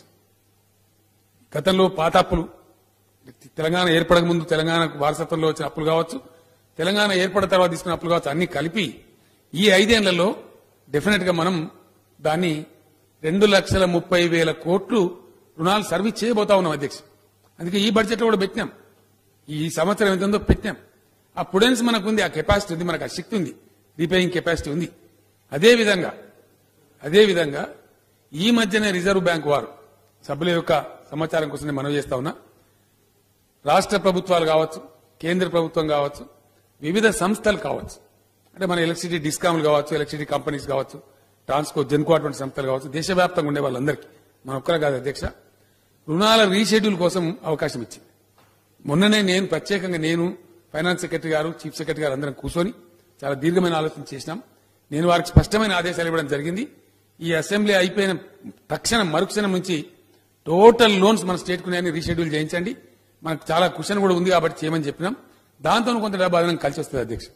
లోన్ స్ట్రెచ్ పెరుగుతుంది. 7 ఏళ్ళు ఉన్నది 15 ఏళ్ళకి పోతుంది, 15 ఏళ్ళు ఉన్నది 25 ఏళ్ళకి పోతుంది. కాబట్టి మనకు డబ్బులు ఇప్పుడు మిగిలే ఆస్కారం కూడా ఉంటుంది. తద్వారా మోర్ క్యాపిటల్ ఎక్స్పెండిచర్ చేసే ఆస్కారం ఉంటుంది, ఎక్కువ ప్రగతిని సాధించే ఆస్కారం ఉంటుంది. భగవంతుడు మాకు ఇచ్చిన విజ్ఞతలో విషయాన్ని సంపూర్ణంగా అర్థం చేసుకుని ఈ కేంద్ర ప్రభుత్వం కొంత నియంతృత్వ దృక్పథంలో ఉన్నప్పటికీ కూడా ఆ వచ్చిన కొద్దిపాటి వెసులుబాటుతోనైనా సరే పూర్తి స్థాయిలో మేము ప్రయత్నం చేస్తా ఉన్నాం అధ్యక్ష. అది గౌరవ సభ్యులకు తమ ద్వారా గౌరవ ప్రజానికానికి కూడా తెలియజేస్తా ఉన్నా అధ్యక్ష.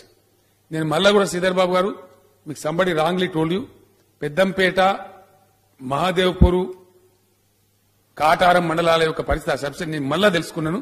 మీకు ఇంకో మాట కూడా నేను చెప్తా ఉన్నా. ఇది వెనకటి జమానా లెక్క లేదని ఇప్పుడు నేను అంత మార్చేసాను.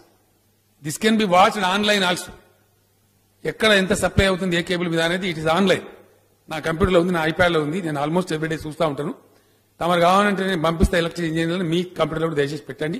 You can watch it. It is online. ఎర్రాట ఉంది. మీరు చెప్పినట్టు మీరు కొంతమంది బహుశా మీకు రాంగ్ చెప్పింటారు. నా దగ్గర డేట్లు టైం కూడా ఉందండి. ఏ రోజు ఏ టైంలో అక్కడ ఇంటరప్ట్ వచ్చింది అవి కూడా ఉన్నాయి నా దగ్గర. రికార్డ్ అయి ఉంటాయి. ఆన్లైన్ కాబట్టి ఎవరు ఎస్కేప్ కూడా చేయలేరు. కాబట్టి ఒక 2-3 రోజులు ఒక్కొక్క గంట అరగంట అట్లా డిస్టర్బ్ అయినమాట వాస్తవం మీరు చెప్పింది. కానీ టోటల్ మాత్రం కాలేదు. అది మీరు గమనించండి. మన కూడా ఇబ్బంది మళ్ళీ అట్లా నాకు చెప్పండి. Definitely that can be corrected. That's not a problem. అధ్యక్ష, అప్పుల మీద కూడా నేను చెప్పిన సఫిషియెంట్ గా, దానికి ఏం మనం భయపడేంత అవసరం లేదు. మంచిగా కంఫర్టబుల్ గా చేయొచ్చు. ఇంకో మాట కూడా చెప్తా ఉన్నా అధ్యక్ష, ఈ టర్మ్ లో మనకు ఆ 2,30,000 కోట్లు పడితే మొత్తం పోవండి. మళ్ళా ఒక 1,18,000 కోట్లు మనకి ఎలిజిబిలిటీ వస్తుంది. ఆ 1,18,000 మళ్ళా తీసుకుంటాం, అప్పు తప్పకుండా తీసుకుంటాం. రాష్ట్రం అభివృద్ధి ఏంటంటే తీసుకోవాలి. దానికి క్యాపిటల్ ఎక్స్పెండిచర్ చేయాలి, ప్రజల అభివృద్ధి కోసం చేయాలి. రెసిడెన్షియల్ స్కూల్ పెట్టుకున్నాం, మరి వాళ్ళు బిల్డింగ్లు కట్టాలా, ఇంకా కొత్త రెసిడెన్షియల్ స్కూల్ పెట్టాలా, పిల్లలకు బుద్ధి రావాలా. ఇంకా మనం అదే వెనుకబాటు ఉండద్దు. ఇప్పుడు సబితా ఇంద్రారెడ్డి గారు గౌరవనీయురాలు మున్సిపాలిటీలో కూడా బస్తీ దవాఖానలు పెట్టాలన్నారు. మాట అంటాం, మరి మాటతో అవుతుంది. ఆ పైసలు కావాలి కదా, డాక్టర్లు కావాలి కదా, వాళ్ళని రిక్రూట్ చేయాలి కదా, చేసే వాళ్ళకి శాలరీస్ ఇవ్వాలి కదా, అవసరమైన మందులు కూడా కొనాలి కదా. కాబట్టి నా రిక్వెస్ట్ ఏంటంటే డెఫినెట్ గా చేస్తాం. ఇది జరగాలంటే వికాసం అనేది ఎక్కడికక్కడ రావాలండి. ఆ దృష్టితోనే 100కు 100% కఠినంగా ఉన్నప్పటికీ పంచాయతీరాజ్ చట్టాన్ని మేము తెచ్చినాం. రాబోయే కొద్ది రోజులలో much before the municipal elections ఖచ్చితంగా మున్సిపల్ యాక్ట్ ను కూడా చాలా సమూలంగా మార్చబోతా ఉన్నాం. కొత్త చట్టాన్ని తేబోతా ఉన్నాం. ఎందుకంటే సబిత గారు ఇంకో మాట కూడా చెప్పినారు, శ్రీధర్ బాబు గారు కూడా చెప్పినారు వారి ప్రసంగంలో, భూ రికార్డుల ప్రక్షాళన. అధ్యక్ష, ఇక్కడ తమరికి దృష్టికి తెచ్చే ఏంటంటే చాలా మంది నాతో మాట్లాడినారు ఈ భూ రికార్డుల ప్రక్షాళన అనే అంశం. ఎందుకంటే రైతు బంధు పథకం తేవాలని అనుకున్నప్పుడు ఎట్లా అమలు చేయాలా? ఐ థింక్ బట్టి విక్రమార్క గారు, ఉత్తమ్ కుమార్ రెడ్డి గారు కూడా ఈ విషయం అప్రిషియేట్ చేస్తారని అనుకుంటా ఉన్నాను. ప్రతి సంవత్సరం 6 చేస్తారండి. ప్రతి సంవత్సరం జమాబందీ చేస్తారు. మరి జమ ఎక్కడ పోయా, బందీ ఎక్కడ పోయా? If the records are every year updated, why this much pendency is there? We have to introspect. అంటే అంత ఫార్స్. నేను రంగారెడ్డి జిల్లాలో అధ్యక్ష కేశవరం అనే గ్రామానికి పోతుంటే అక్కడ ఎందుకో సడన్ గా బస్ ఆపి అడిగినా మిషన్ భగీరథ ఎట్లా వస్తుందో తెలుసుకుందాం. జనం జమైనారు, మూగినారు. సరే వాళ్ళు ఏదో డిమాండ్ చేస్తే సరే నేను మళ్ళీ నేనే వస్తానని చెప్పి, అప్పుడు సుధీర్ రెడ్డి అని ఎమ్మెల్యే ఉండేవారు అధ్యక్ష, ఇప్పుడు మల్లారెడ్డి గారు మంత్రి గారు ఎమ్మెల్యే ఉన్నారు అక్కడ. నేనే మళ్ళీ అందరిని తీసుకొని పోయినా. ఇప్పుడు మెదక్ కలెక్టర్ గా ఉన్నారు వారు ధర్మారెడ్డి గారు, అప్పుడు జాయింట్ కలెక్టర్ ఉన్నారు అక్కడ రంగారెడ్డి జిల్లా, మేడ్చల్ జిల్లా. నేను స్టేట్ గా అడిగిన, ఆయన నీ దగ్గర ఇప్పుడు ఎట్లా ఉంది మీ దగ్గర రెవెన్యూ సిస్టమ్ ఏదో చూపెట్టని అడిగినా. 419 డెడ్ ఖాతాస్ ఉన్నాయి అధ్యక్ష. ఇది డెడ్ ఖాతా ఏందా బాబు, అయితే మనిషి బతికి ఉండాలి, ఇది డెడ్ ఖాతా ఏందని మనిషి చచ్చిపోయాడు కానీ భూమి మారలే, ఆయన పేరు మీద కట్టిపోతాం. ఎట్లా ఉంటుందా మరి నీ ఆర్ఓఆర్ ఎటుపోయింది, నీ జమాబందీ ఎటుపోయింది, నీ కథ ఎటుపోయిందంటే ఇది అట్లే ఉన్నది సార్ అని నవ్వేడు, మౌనం పాటిస్తారు. అందుకే ఇప్పుడు ఖచ్చితంగా దాన్ని చెయ్యాలంటే చాలా పెద్ద వీలు కావాలి అధ్యక్ష. మేము చేయించిన అప్పుడు మాకు రూరల్ డెవలప్మెంట్ మినిస్ట్రీలో అధ్యక్ష ఎవరైతే భూభారతి అనే ప్రోగ్రామ్ ఉందో గవర్నమెంట్ ఆఫ్ ఇండియాలో హుకుం సింగ్ గారు అని చెప్పి ఒక ఆయన జాయింట్ సెక్రటరీ ఉన్నారు అధ్యక్ష. మేము ఆయన పిలిపించినాం, మీ సహకారం కూడా కావాలని.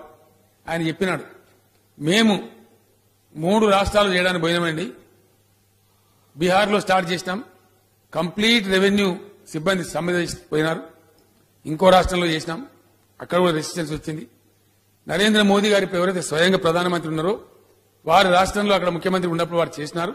ఇవాళ 9వ సంవత్సరం కాలేదు, ఇంకా పెండింగ్ లో ఉందని చెప్పినారు. మీరు చేసేది దుస్సాహసం అనడానికి. పర్వాలేదండి, పర్వాలేదు, చూద్దాం ఎంతవరకు వస్తుందని చూద్దాం పోయి దాంట్లో చాలా నేనే దాదాపు ఒక 20, 30, 40 మీటింగ్లు నేను స్వయంగా తీసుకుని అధ్యక్ష మార్పులు చేసిన. అధ్యక్ష నేను ఈ భూ రికార్డుల ప్రక్షాళనకు నేను పూనుకోక ముందు గౌరవ సభ్యులు అప్రిషియేట్ చేస్తారని అనుకుంటా ఉన్నా. పహానీలో రైతుకుండే పహానీలో 36 కాలమ్స్ అధ్యక్ష, 36. ఎందుకు అధ్యక్ష?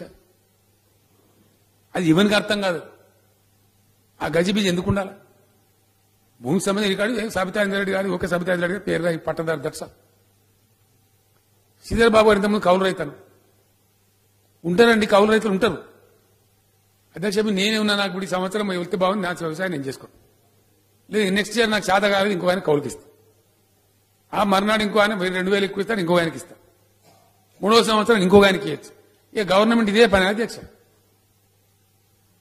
కేసీఆర్ అనేవాడు ఎవరికి ఇస్తాను భూమి, ఈ సంవత్సరం ఎవరికి ఇచ్చిండు, ఆ సంవత్సరం ఎవరికి ఇచ్చిన, మళ్ళా సంవత్సరం అది రాసుకుంటూ కూర్చోను నేను. గవర్నమెంట్కి ఏం పని లేదా? అదే విధంగా అధ్యక్ష మనం కరెక్ట్గా ఆలోచిస్తే అర్థమవుతుంది. ఈ రోజు రైతులు ఎన్ని విధాలు ఇబ్బంది పెడతారు అధ్యక్ష. పట్టాదారు పేరు, అనుభవదారు పేరు, ఆ పేరు మీద ఉల్టా రాయాలి, వాడు పోయి కేసు పెట్టాలి, ఈయన తిరగాలి. రైతుకు ఎంతమంది అంటే నేను అడిగిన, ఒకవేళ ఓనరు అనుభవదారు పేరు రికార్డులను రాయాల్సి వస్తే బంజారా హిల్స్ లో, జూబ్లీ హిల్స్ లో వచ్చే బంగ్లాలు ఏవైతున్నాయో కిరాయికి తీసుకుంటే మన అనుభవదారు పేరు రాస్తారా? ఎందుకు రాయాలి? గవర్నమెంట్ 2 పాలసీలు ఉండదు కదా అధ్యక్ష. గవర్నమెంట్ అంటే ఎందుకో రాయరు. హైదరాబాద్ లో కిరాయికి ఇచ్చే ఇళ్లలో అనుభవదారుల పేర్లు రాస్తున్నారా? ఎందుకు? రైతులు అగ్గో దొరికినారు, వాళ్ళని పీడించచ్చు, ఇష్టం వచ్చినట్టు ఉల్టాపల్ట చేయొచ్చు, వేలకు వేలు లంచా, ఇదా అధ్యక్ష? కాబట్టి మేము నిర్ణయం తీసుకున్నాం, ఒక పాలసీ తీసుకున్నాం. ఎన్నికలకు ముందు కూడా నేను ఇదే శాసనసభలో ఇదే ప్రెస్ నుంచి కుండ బద్దలు కొట్టినట్టు చెప్పాను. మేము ఎట్టి పరిస్థితిలో రైతు పక్షపాతంగా ఉంటాము, రైతు మీద ఇంకోటి సవారీ చేస్తామంటే ఒప్పుకోము.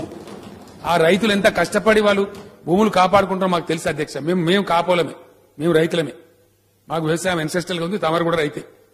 చాలా కష్టపడి అవసరం వస్తే 2 పూటలు ఉపాసం ఉంటారు కానీ భూమి అమ్మరు అధ్యక్ష, అంత కష్టపడి కాపాడతారు. ఆ భూమికి ఎంతమంది అధ్యక్ష?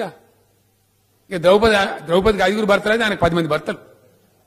ఎంత భయంకరమైన టార్చర్, ఎన్ని రకాల బాధలు. అందుకోసం అని చెప్పేసి 3 కాలమ్స్ పెట్టిన అధ్యక్ష. ఇప్పుడు మీరు పాస్బుక్ చూడండి, రైతుల పాస్బుక్ 36 కాలం ఉంటే 33 కాలం ఎత్తిపడేస్తాం.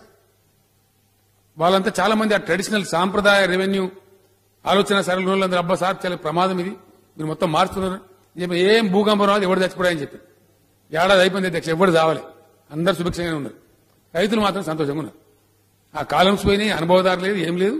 మేము ఒకటే మాట చెప్తాను అధ్యక్ష, నేను మొన్న గవర్నర్ గారి స్పీచ్కు ధన్యవాదాలు చెప్పే తీర్మానంలో రాష్ట్ర రైతులకు నేను స్పష్టంగా అప్పీల్ చేసిన, ఒక బాధ్యత గల వ్యక్తిగా ముఖ్యమంత్రిగా అప్పీల్ చేసిన.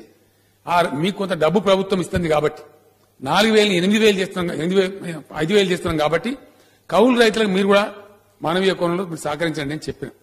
అది రైతుకు కౌలు తీసుకుంటానికి మధ్య ఉండే దందా అధ్యక్ష, మన గవర్నమెంట్ సంబంధం లేదు. కాబట్టి మేము రైతుల గురించే పట్టించుకుంటామండి. రైతులను మళ్ళా అప్పీల్ చేస్తా ఉన్నా, కౌలుదారులను మీరు మెర్సిబుల్ గా చూడండి, వాళ్ళకి ఏదైనా సాయం చేయండి. మీకు ఇస్తున్నాం కాబట్టి ప్రభుత్వం, మీ భూమి ఇతరులు చేస్తే వాళ్ళకు కూడా పెట్టుబడి సాయం ఇంకోటి మీరు చేయండి అని చెప్పి నేను సిన్సియర్గా వాళ్ళకి అప్పీల్ చేస్తా ఉన్నా. కానీ రైతులను మాత్రం మేము గోలుమాలు దింపి అనుభవదారు పేరు రాసి వాళ్ళ హక్కులకు వాళ్ళ భూమికి మాత్రం ఎట్టి పరిస్థితుల్లో భంగం కానీయం అధ్యక్ష. నేను ఇంకో మాట కూడా చెప్తా ఉన్నా ఈ సందర్భంగా.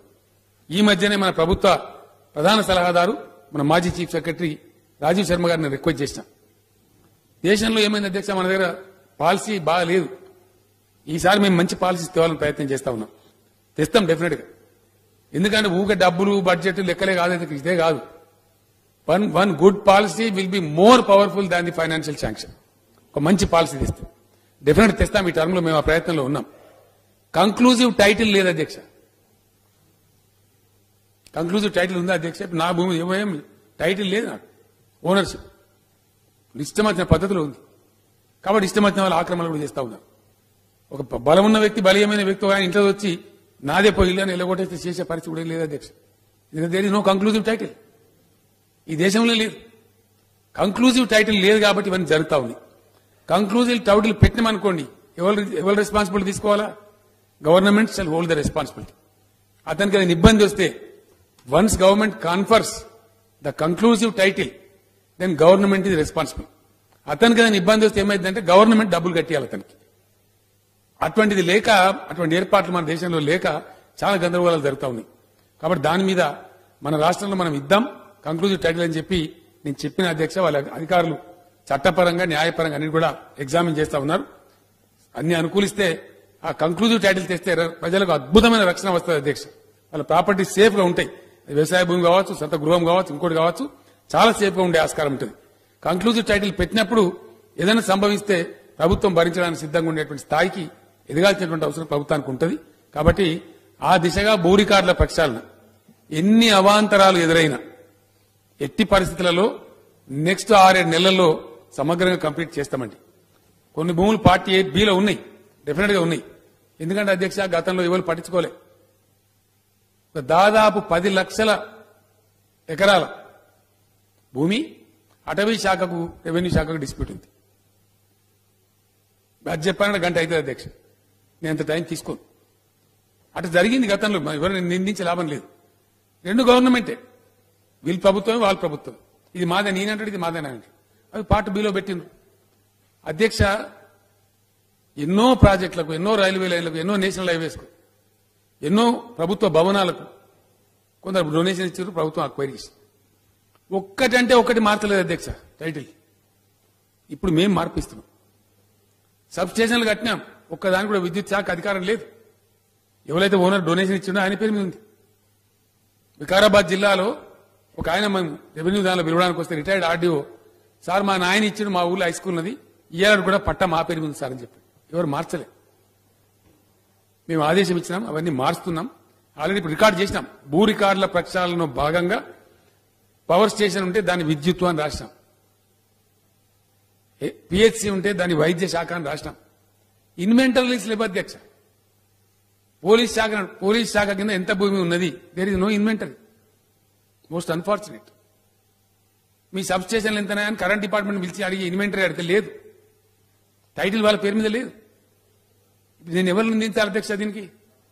ఇంత చిక్కిరి బిక్కిరిగా, ఇంత ఇంత గందరగోళ పరిస్థితులలో భూముల యొక్క రికార్డులు ఉన్నాయి. ఇరిగేషన్ ప్రాజెక్ట్ తీసుకున్న భూములు కూడా ఇరిగేషన్ పేరు మీద లేవు అధ్యక్ష. అక్వైరీ చేసినారు, కాలువలు దవ్వుకుంటూ పోయినారు, ప్రాజెక్టులు కట్టుకుంటూ పోయినారు, కానీ ఇరిగేషన్ పేరు మీద బదిలీ చేయలే. లక్షల ఎకరాలు వాటన్నిటిని కూడా స్ట్రీమ్ లైన్ చేసి ఇప్పుడు ఆ శాఖల పేరు మీద బదిలీ చేయించినాం. చాలా వరకు అయినాయి, ఇంకా అవుతున్నాయి అధ్యక్ష. కొద్ది రోజులు అవి కూడా కంప్లీట్ అయిపోతాయి. ఒకసారి అయిపోతే డిపార్ట్మెంట్ వైజ్ గా how much land this department holding ఒక ఇన్వెంటరీ ఉంటుంది, ఒక లెక్క ఉంటుంది. ఏమి లేదు అధ్యక్ష, అరాచకంగా ఉన్నది. మేము సమైక్య పాలనలో జరిగిన జీవన విధ్వంసాన్ని ఊరికే అనా అధ్యక్ష, అంత బాధ్యతారహితంగా అనం. ఏం గొప్పగా లేకుండా మేము పెద్ద మేధావులు ఉన్నారు, కానీ చాలా గందరగోళమైన పరిపాలన ఉండే. ఇవన్నీ ఒకటి తవ్వినా కొద్ది గందరగోళంగా ఉన్నది పరిస్థితి. సో ఇవన్నీ చేసే ప్రయత్నం మేము స్టార్ట్ చేస్తా ఉన్నాం. తప్పకుండా వాటిని చేస్తాం అధ్యక్ష. ఈ పాస్ బుక్స్ కూడా నేను మా హౌస్ కు హామీ ఇస్తా ఉన్నా. హౌస్ ద్వారా రైతాంగానికి హామీ ఇస్తా ఉన్నా. ఒక పార్ట్ ముందు ముగుస్తుందండి, రెండవ part will take little time. ఒక పార్ట్ ఏంటంటే వ్యవసాయానికి సంబంధించిన భూములు, దాన్ని పర్ఫెక్ట్ చేయొచ్చు. చాలా వరకు అయింది, ఇప్పుడు ఇంకా కొద్ది మాత్రమే ఉంది. పోడు భూములు కావచ్చు, ఇంకోటి కావచ్చు ఉంది. నిన్న కూడా honourable supreme court has given a verdict, ఖాళీ చేయించాలి జంగల్ అని చెప్పినారు.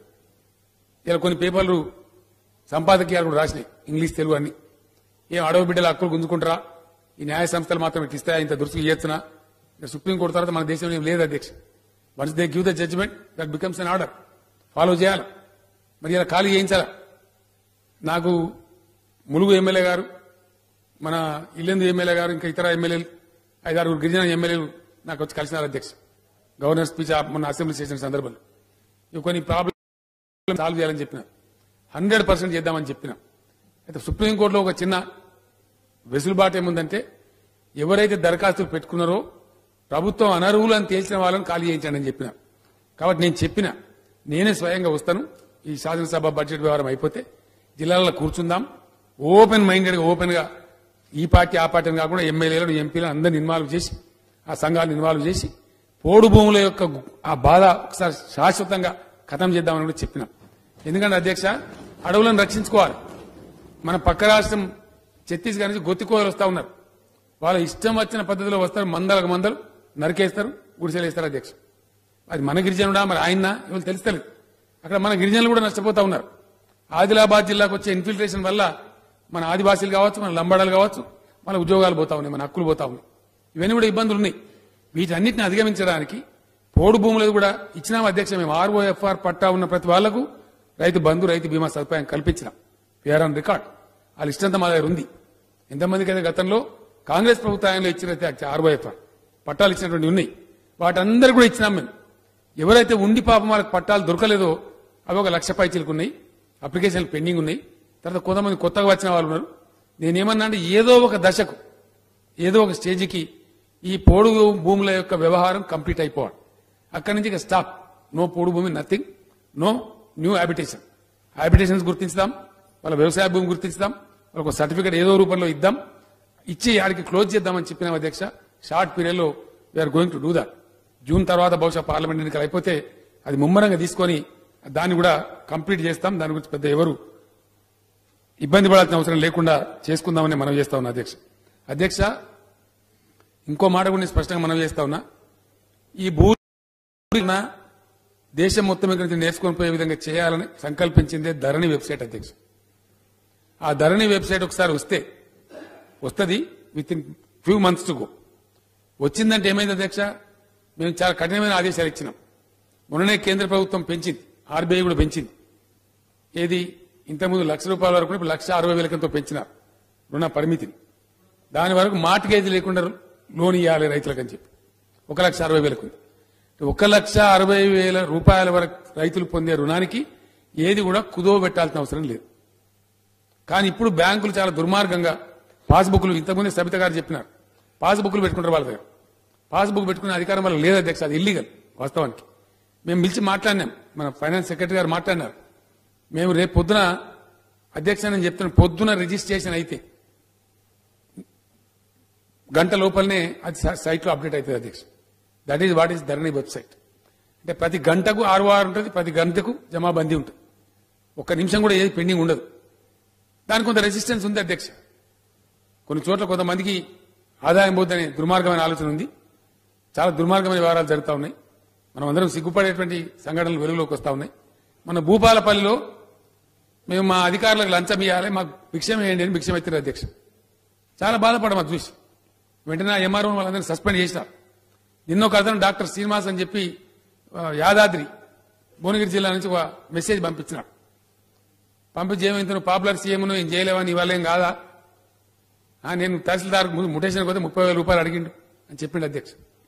ఆ నుంచి రిజిస్ట్రేషన్ ఆఫీస్ కూడా ఆయన అడిగిండు అని చెప్పిండు. సిగ్గుతో తల పంచుకున్నాడు. ప్రజలు క్వశ్చన్ చేస్తున్నారు, అవేర్నెస్ వచ్చింది ఇవాళ. కాబట్టి ఆ పీడ పోవాలి, ప్రజలకు పోవాలంటే ధరణి వెబ్సైట్ రావాలి, గంటకు రికార్డ్ అప్డేట్ కావాలి. అమెరికాలో ఉన్న వాళ్ళు కానీ ప్రపంచంలో ఎక్కడున్న వాళ్ళు కానీ ఏ భూమి ఎవరి పేరు మీద ఉన్నదో బటన్ కొడితే చూసేటువంటి పరిస్థితి వస్తుంది అధ్యక్ష. నేను తయారు చేసినది, నేనే ఇన్వాల్వ్ అయి చేసినాను.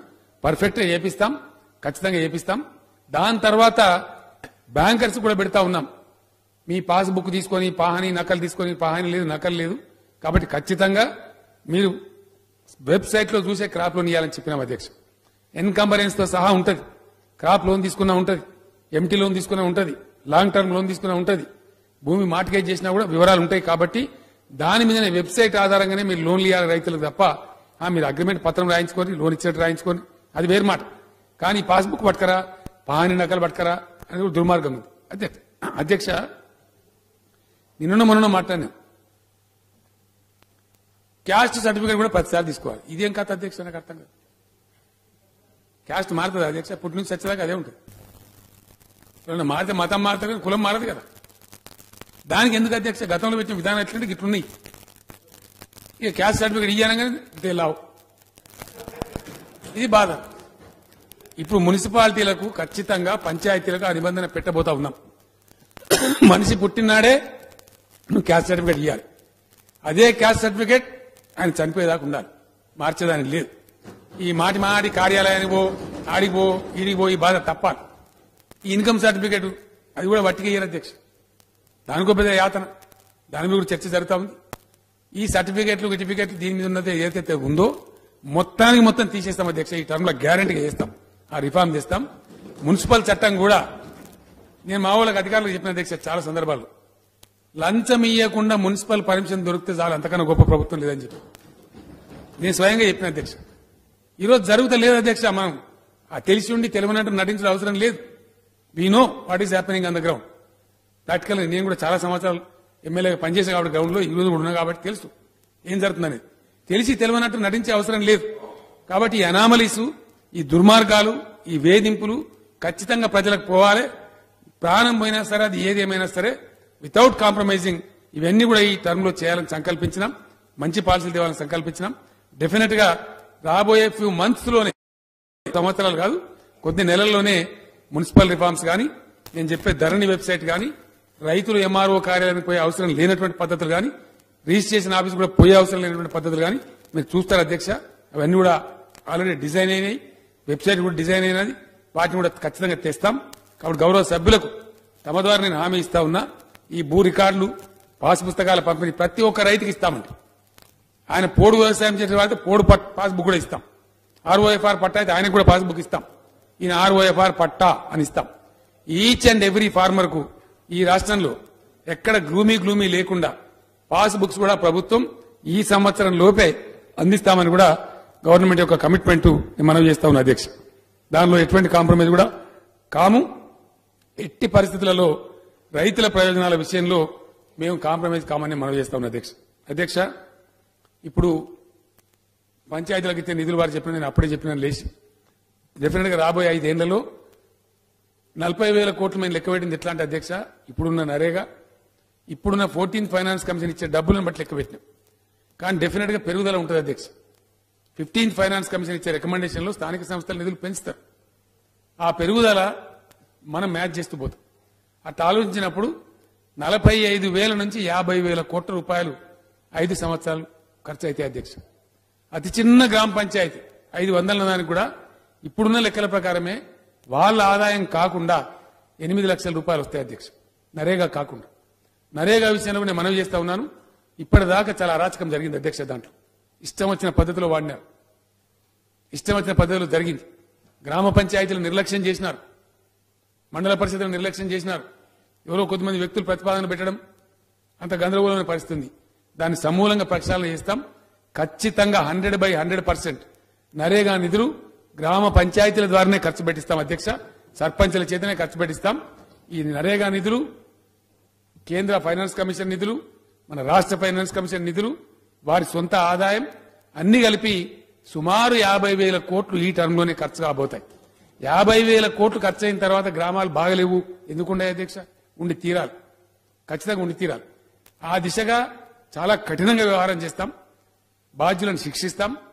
ఒక్క రూపాయి కూడా నష్టం జరగకుండా నియంత్రణ చేస్తాం. ఆ పని మీద ఉంటాం.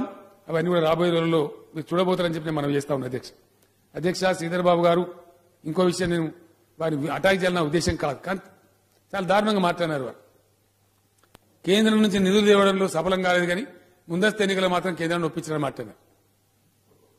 ముందస్తు ఎన్నికలకు కేంద్ర ప్రభుత్వానికి సంబంధం ఉంటుంది అధ్యక్ష. ఇది మోకాలకు బొడుగుండు ముడేసినట్టు. Election is purely the matter pertains to election commission of India. S Sridhar Babu garu, మీరు చెప్పేది నిజమైతే నా ప్రకారం జూలై ఆగస్టులో జరగాలి ఎన్నికలు. కేంద్ర ప్రభుత్వం మాకు సహకరించలే. I'm telling you the fact. నా ప్రకారం అయితే జూలై ఆగస్టులోనే జరిగి ఉండాలి ఎన్నికలు. మేము ముందే డిసైడ్ చేసుకున్నాం ముందస్తు ఎన్నికలకు పోదామని. ఆదరాబాదరా చేయలేదు, చాలా క్యాలిక్యులేటెడ్ మేము ప్లాన్ చేసుకున్నాం. We wanted to go much before. ఎందుకంటే గుంపులో గోవిందని ఎలక్షన్ వస్తే మన స్టేట్ ఫోకస్డ్ ఉండదు. అక్కడ ఏదేదో ఇష్యూలు వచ్చి పడితే మనం ఎత్తినా రాష్ట్రం ఫోకస్ ఎలక్షన్ కావాలని మేము భావించినాం. దానికోసం ముందస్తు ఎన్నికలకు పోయినాం. దానిలో actually election commission of India మీద, కేంద్రం మీద వి ఇంపోజ్ ద ఎలక్షన్. మేము వాళ్ళని బతిమాలలే. ఫర్ యువర్ ఇన్ఫర్మేషన్, వాళ్ళని బతిమాల్సిన కర్మ మాకేం లేదు. కరెక్ట్ గా క్యాలిక్యులేట్ చేసినాం. ఎగ్జాక్ట్ క్యాలిక్యులేట్ చేస్తే ఎలక్షన్ కమిషన్ ఆఫ్ ఇండియా కూడా తప్పించుకోలేని పరిస్థితుల్లో ఎన్నికలు పెట్టాల్సిన పరిస్థితిని కల్పించినాం మేము చాలా వ్యూహాత్మకంగా. ఆ 6 months లోపల గట్రా ఉన్నట్టయితే డెఫినెట్ పెట్టాలి వాళ్ళు. It's constitutional, they cannot escape. అట్టా క్యాలిక్యులేట్ చేసి పద్ధతిగా చేసిన తప్ప మేము ఎవరు బతిమాలలేదు, బామాలలేదు. మీరు ఆ భ్రమలో ఉండకండి. మేము కేంద్రాన్ని ఒప్పించుకోలేదు. అంత లాలూచి కూడా మాకు అవసరం లేదు. నేను చెప్తున్నా కదండి, మాకు పర్మిషన్ ఇవ్వలేదు. సెక్షన్ 3 అప్లికేషన్ ఇస్తే ఇవ్వాలంటే 5 ఏళ్ళైంది. ఇదే మోడీ గారి ప్రభుత్వం మంజూరు ఇవ్వలేదు, రిఫర్ చేయలేదు ట్రిబ్యునల్. మేము ఖచ్చితంగా వివరిస్తా ఉన్నాం నిశ్చితంగా. మీరు జ్ఞాపకం చేసుకోవాలి ఒకసారి. అమిత్ షా అనేటువంటి వారి బీజేపీ జాతీయ అధ్యక్షుడు వచ్చి ఆయన ఇష్టం వచ్చిన మాటలు మాట్లాడి పచ్చి అబద్దాలు చెప్పింది. మీకు ఇది ఇచ్చినాం, 1,00,000 కోట్లు ఇచ్చినాం, 2 లక్షలు అన్ని చెప్తే నేను చెప్పిన దేశాన్ని సాదుతున్నటువంటి 5-6 రాష్ట్రాలలో మా రాష్ట్రం తెలంగాణ ఒకటి. కేంద్ర పన్నుల రూపంలో అది ఇన్కమ్ ట్యాక్స్ కావచ్చు, సెంట్రల్ ఎక్సైజ్ కావచ్చు, వివిధ కేంద్ర పన్నులు కావచ్చు. ఆ రోజు నేను చెప్పిన రోజు శ్రీధర్ బాబు గారు, ఈ రోజు ఇంకా పెరిగింది, చాలా పెరిగింది, 4-5 వేల కోట్లు పెరిగింది. ఆ రోజుకి 50,016 కోట్ల రూపాయలు ఢిల్లీకి మన దగ్గరికి వెళ్ళిపోయేది తెలంగాణ రాష్ట్రం నుంచి, ఇన్కమ్ ట్యాక్స్ వగైరా వగైరా కలిపి.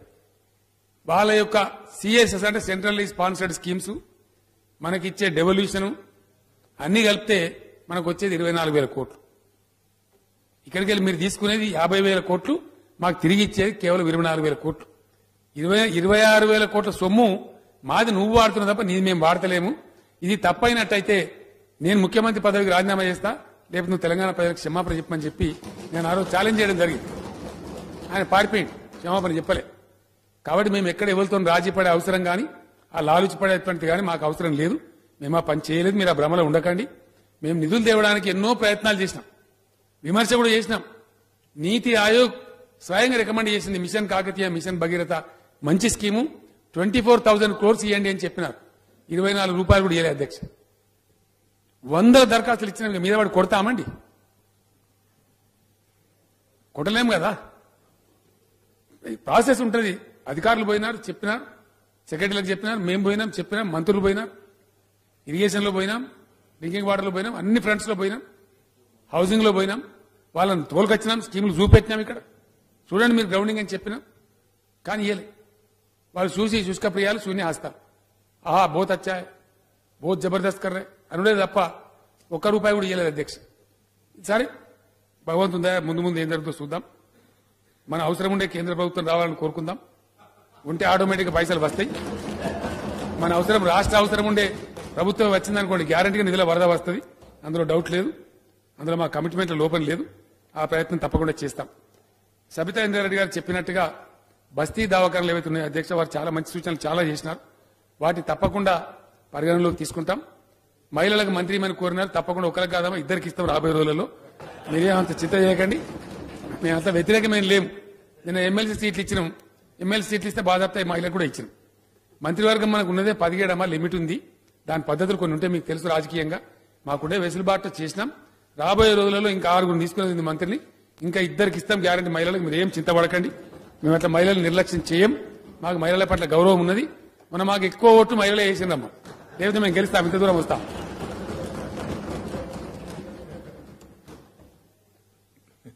తర్వాత మీరు ఇంకో సూచన చెప్పినారు. నేను ఫైనాన్స్ సెక్రటరీ గారిని వెంటనే నోట్ చేసుకోమని చెప్పినాను.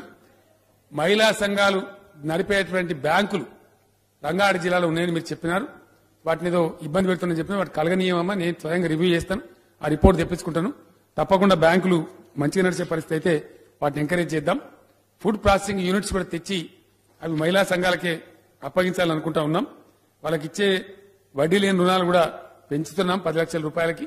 వాటి మీద వడ్డీ కూడా ఎప్పటికప్పుడు రిలీజ్ చేయాలని చెప్పి ప్రుడెన్స్ పెట్టినాం.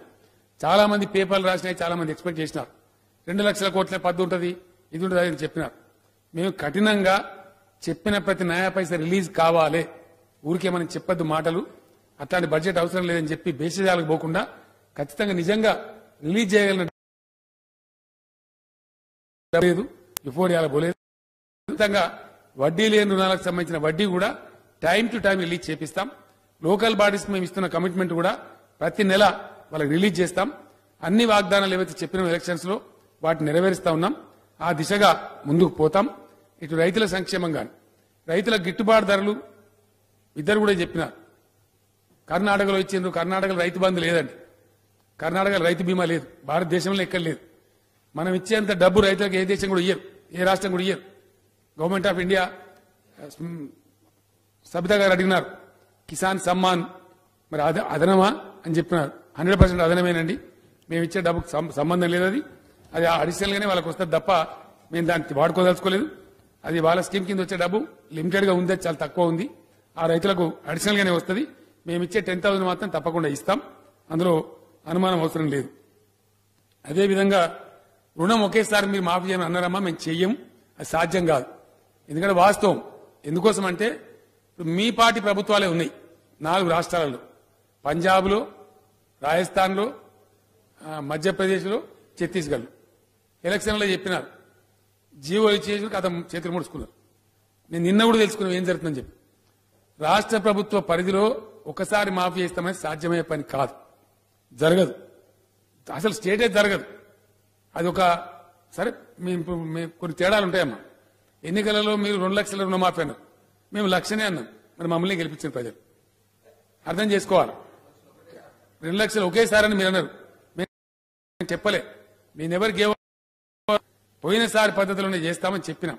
100% మేము పోయినసారిని కూడా మీరు ఎన్నో ప్రయత్నాలు చేసినారు. ఉత్తమ్ కుమార్ రెడ్డి గారే మాట్లాడినారు హౌస్ లో, లాస్ట్ అసెంబ్లీలో మాట్లాడితే మేము చెప్పినాం. పోయినసారి మేము చేద్దామనుకున్న డబ్బు రుణమాఫీ ఏదైతుందో విజయవంతంగా చేసినాం. దాని మీద సంతృప్తి చెందిన రైతాంగమే మళ్ళా మమ్మల్ని గెలిపించింది. ఈ రోజు కూడా మేము మనవి చేస్తా ఉన్నాం. ఎట్టి పరిస్థితుల్లో ఇప్పుడు మేము ఒక విషయం ఆలోచిస్తా ఉన్నాం. ఈ బ్యాంకులలో కొన్ని దొంగ అకౌంట్ పుట్టించి, పాస్బుక్లు పుట్టించి, ఈ రోజు పేపర్లో వచ్చింది కొంతమంది హేరాపేరు చేసే వాళ్ళు కూడా ఉన్నారు. దానివల్ల మేము ఏమనుకుంటా ఉన్నామంటే ఈసారి సపరేట్గా నేరుగా రైతులకే చెక్ ఇద్దామా ఏందని కూడా ఆలోచన చేస్తా ఉన్నాం. నేను ఆల్రెడీ ఫైనాన్స్ డిపార్ట్మెంట్ కూడా ఆదేశం కూడా ఇచ్చినాను. అసలు డూప్లికేట్ నకిలీ కూడా కొంత ఇబ్బంది వస్తుంది కాబట్టి సీరియస్ గా తీసుకొని దాన్ని వర్కౌట్ చేసి ఏ విధంగా ఏమో రైతులకు ఇబ్బంది లేకుండా, వడ్డీల భారం రైతుల మీద పడకుండా రైతులకు మనవి చేస్తాం. అధ్యక్ష, ఇప్పుడు ఒక పంజాబ్ కానీ మన మధ్యప్రదేశ్ వాళ్ళందరూ కూడా ఏ రోజైతే ఎలక్ట్ అయినరో వాళ్ళు ఎలక్ట్ అయిన రోజు పెట్టుకున్నారు. మేము కూడా ఇలా బడ్జెట్ లో చెప్పినాం December 11th cut off date అని. December 11th నాడు ఈ గవర్నమెంట్ వచ్చింది అధ్యక్ష. కాబట్టి December 11th కు ముందుండే రుణాలు ఏవైతే ఉంటాయో వాటన్నిటికి ఇస్తాం. అక్కడ మధ్యప్రదేశ్, రాజస్థాన్ వాళ్ళు కూడా అదే పాలసీలో పోతున్నారు. గవర్నమెంట్ వచ్చిన డేట్ వరకే కట్ ఆఫ్ పెట్టినారు. మేము కూడా గవర్నమెంట్ వచ్చిన డేట్ కే కట్ ఆఫ్ పెడతా ఉన్నాం. దాని వివరాలు తెప్పిస్తాం, ఆ విధంగా ఇస్తాం. ఎట్టి పరిస్థితుల వడ్డీ వాళ్ళ పేరు మీద పడనీయం. రైతులకు చెప్తాం అధ్యక్ష, ఈ రోజు వరకు వడ్డీతో సహా ఎంత అమౌంట్ ఉందో తెప్పించి ఈ రుణం మీది 1,116 మీదికి ఇంత ఉంది, మీదికి ఇంత ఉంది అని లెక్క తీసి ఈ రుణం మేమే చెల్లిస్తాం, నీకు ఇస్తాం, మీకే చెక్ ఇస్తాం, మీరు కట్టుకోండి. ఇప్పుడు మీ లోన్ మీరు రెన్యువల్ చేసుకోండి, మీరు రెగ్యులర్ తీసుకొని సఫర్ కాకండి అని చెప్పి నేను స్వయంగా రైతులకు లెటర్ కూడా రాస్తా అధ్యక్ష. క్లారిటీ ఇచ్చి బ్రహ్మాండం తీసుకొని పోతాను తప్ప ఎవరిని నష్టపెట్టం. ఆ విధంగా నేను రైతాంగానికి చెప్తా ఉన్నాను. వాళ్ళ రుణాలు వెంటనే వాళ్ళు చేసుకోవాలి. ఎందుకంటే ఆగిపోవద్దు. దీనికోసం ఈ సౌకర్యం కల్పిస్తామని డెఫినెట్ కల్పిస్తాం. ఆ డబ్బు will be paid by the government. December 11th నాటికి రైతు కలిగి ఉన్నటువంటి రుణం మీద ఎంతైతే వడ్డీ ఉందో వడ్డీతో సహా 4-5 కిస్తులలో వాళ్ళకి ఇచ్చేస్తాం. ఒకవేళ కేంద్రంలో మనకు అనుకూల గవర్నమెంట్ వచ్చిందనుకోండి కొంచెం ముందుగానే ఇచ్చే ప్రయత్నం కూడా చేస్తాం. ఆ రకంగా ముందుకు పోతాం. కిసాన్ సమ్మాన్ మనకు సంబంధం లేదమ్మా, మనం 10,000 మనం ఇస్తాం. అది అదనంగానే వస్తుంది. కొంత పేద రైతులకు లాభం జరిగే అవకాశం కూడా ఉంటుంది. తర్వాత హౌసింగ్ విషయంలో మేము చెప్పిన మాట మీద ఉన్నామమ్మా. రాజీవ్ సగృహలో మేము లోన్లు మాఫీ చేస్తామని చెప్పలేదు. ఎందుకంటే దానిలో పేదలు లేరు, చాలా మంది ధనవంతులు ఉన్నారు, డబ్బు కలిగిన వాళ్ళు ఉన్నారు. కాబట్టి దానిలో మేము చెప్పలేదు, అది మాఫీ చేయం. మేము గృహకల్ప కూడా అమ్మా మేము చెప్పలేదు. మేము ఇచ్చిన కమిట్మెంట్ లో వీకర్ సెక్షన్ హౌసింగ్ ప్రోగ్రాం కింద ప్రభుత్వం కట్టింది ఏదైతే ఉందో దాని కింద మాఫీ చేస్తామని చెప్పినాం. దాని 4,000 కోట్ల రూపాయలు ఉండే అది చేసినాం. సెటాప్ కూడా అయిపోయింది. ఆ బడిని మేము తీసుకున్నాం. అదేవిధంగా కొత్త మున్సిపాలిటీలలో సిబ్బంది కొరత అని మీరు చెప్పారు. 100% అది కరెక్ట్. ఇప్పుడే ఎస్టాబ్లిష్ అయినాయి కాబట్టి ఉన్న సిబ్బందితో జరుపుతా ఉన్నారు.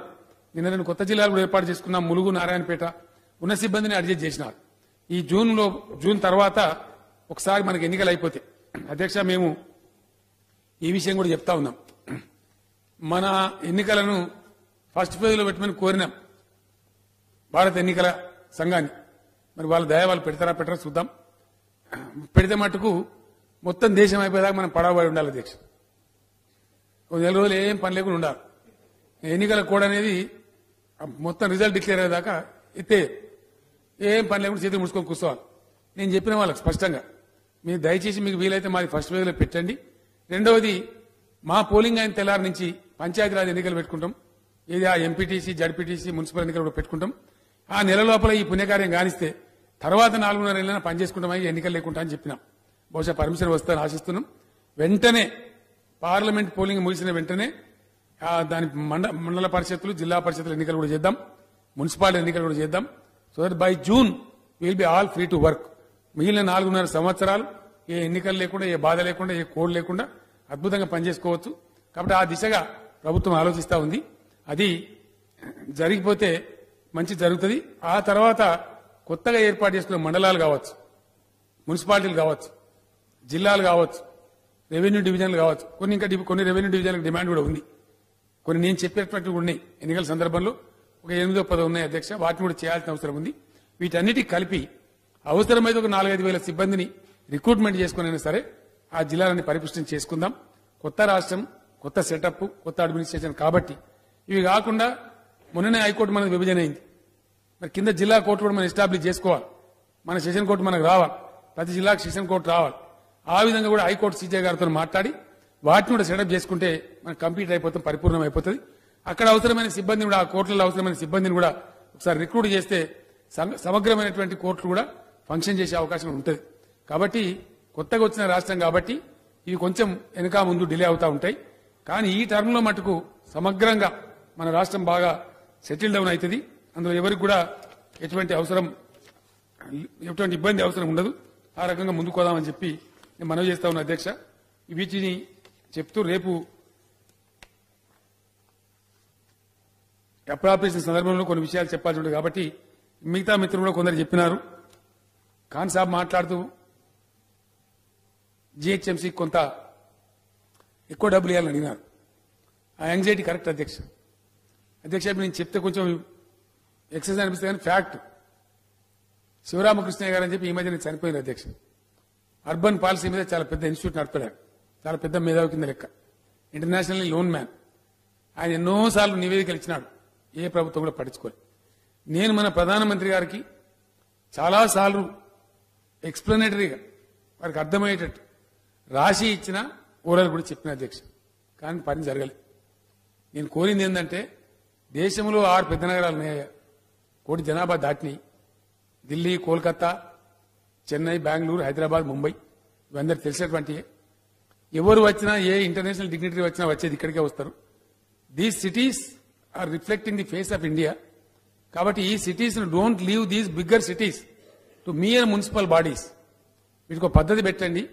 కేంద్రం నుంచి మీ ఇన్ని లక్షల కోట్ల బడ్జెట్ పెట్టే కేంద్రంలో ఈ 6 నగరాలకు ఏటా ఒక్కొక్క నగరానికి ఒక 5-5 వేల కోట్ల రూపాయలు మీరు ఇవ్వండి. నిబంధన పెట్టండి. మీరు దీనికి మ్యాచింగ్ లా రాష్ట్రం కూడా పెట్టాలని. సంవత్సరానికి 10,000 కోట్లు అవుతుంది.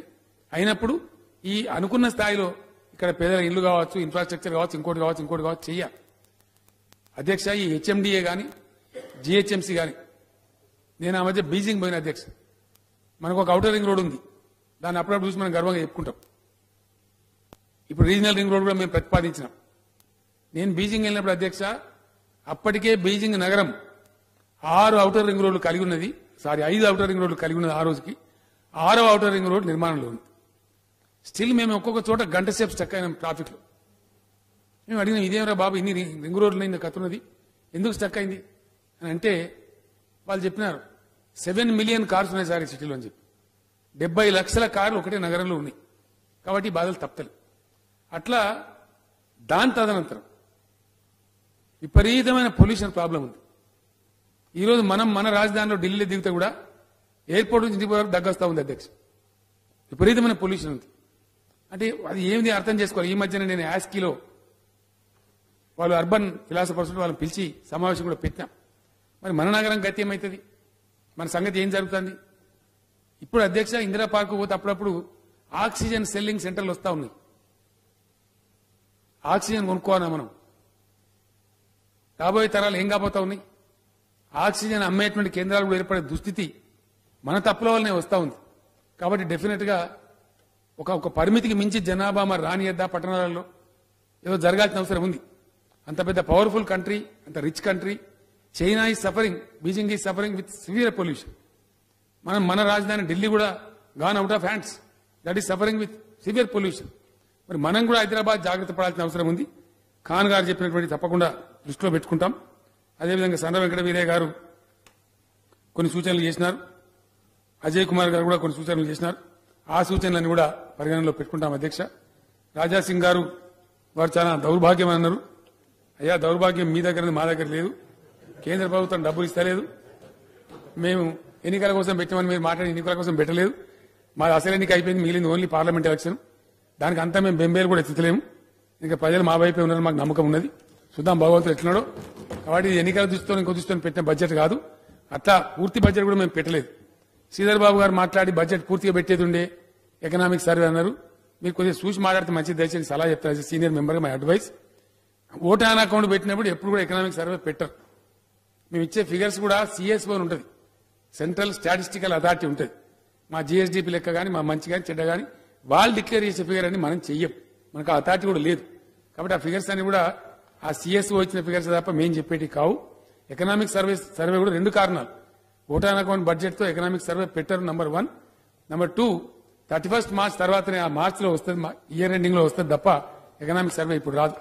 మీకు కావాల్సినటువంటి సర్వ సమగ్ర వివరాలు ఈ పార్లమెంట్ ఎన్నికల తర్వాత మనం ఇప్పుడు ఓట్ ఆన్ అకౌంట్ తో ముందుకు పోతే మినిమం ఎక్స్పెండిచర్ పర్మిషన్ తీసుకుంటే తప్పకుండా జూన్లోనో మరి జూలైలోనో ఏ టైంలో పెట్టుకుంటామో అది మంచిగా పెట్టుకుందామనే ఉద్దేశంతోనే కేంద్రంలో ఏ ప్రభుత్వం అధికారం వస్తుందో వాళ్ళ పాలసీ ఏందో చూసుకొని సమగ్రమైన బడ్జెట్ పెట్టుకుందామనే ఉద్దేశంతోనే మేము ఓట్ ఆన్ అకౌంట్ పోయినాం అధ్యక్ష. మాకు వేరే ఉద్దేశం లేదు. ఫుల్ బడ్జెట్ అనేది కేంద్రం యొక్క దీన్ని బట్టి వాళ్ళ ట్రెండ్స్ ని బట్టి మనం ఏర్పాటు చేసుకుంటాం. అప్పుడు అన్ని వివరాలు ఎకనామిక్ సర్వే కానీ మరొకటి కానీ సభ ముందు సమగ్రంగా ఉంచుతాం.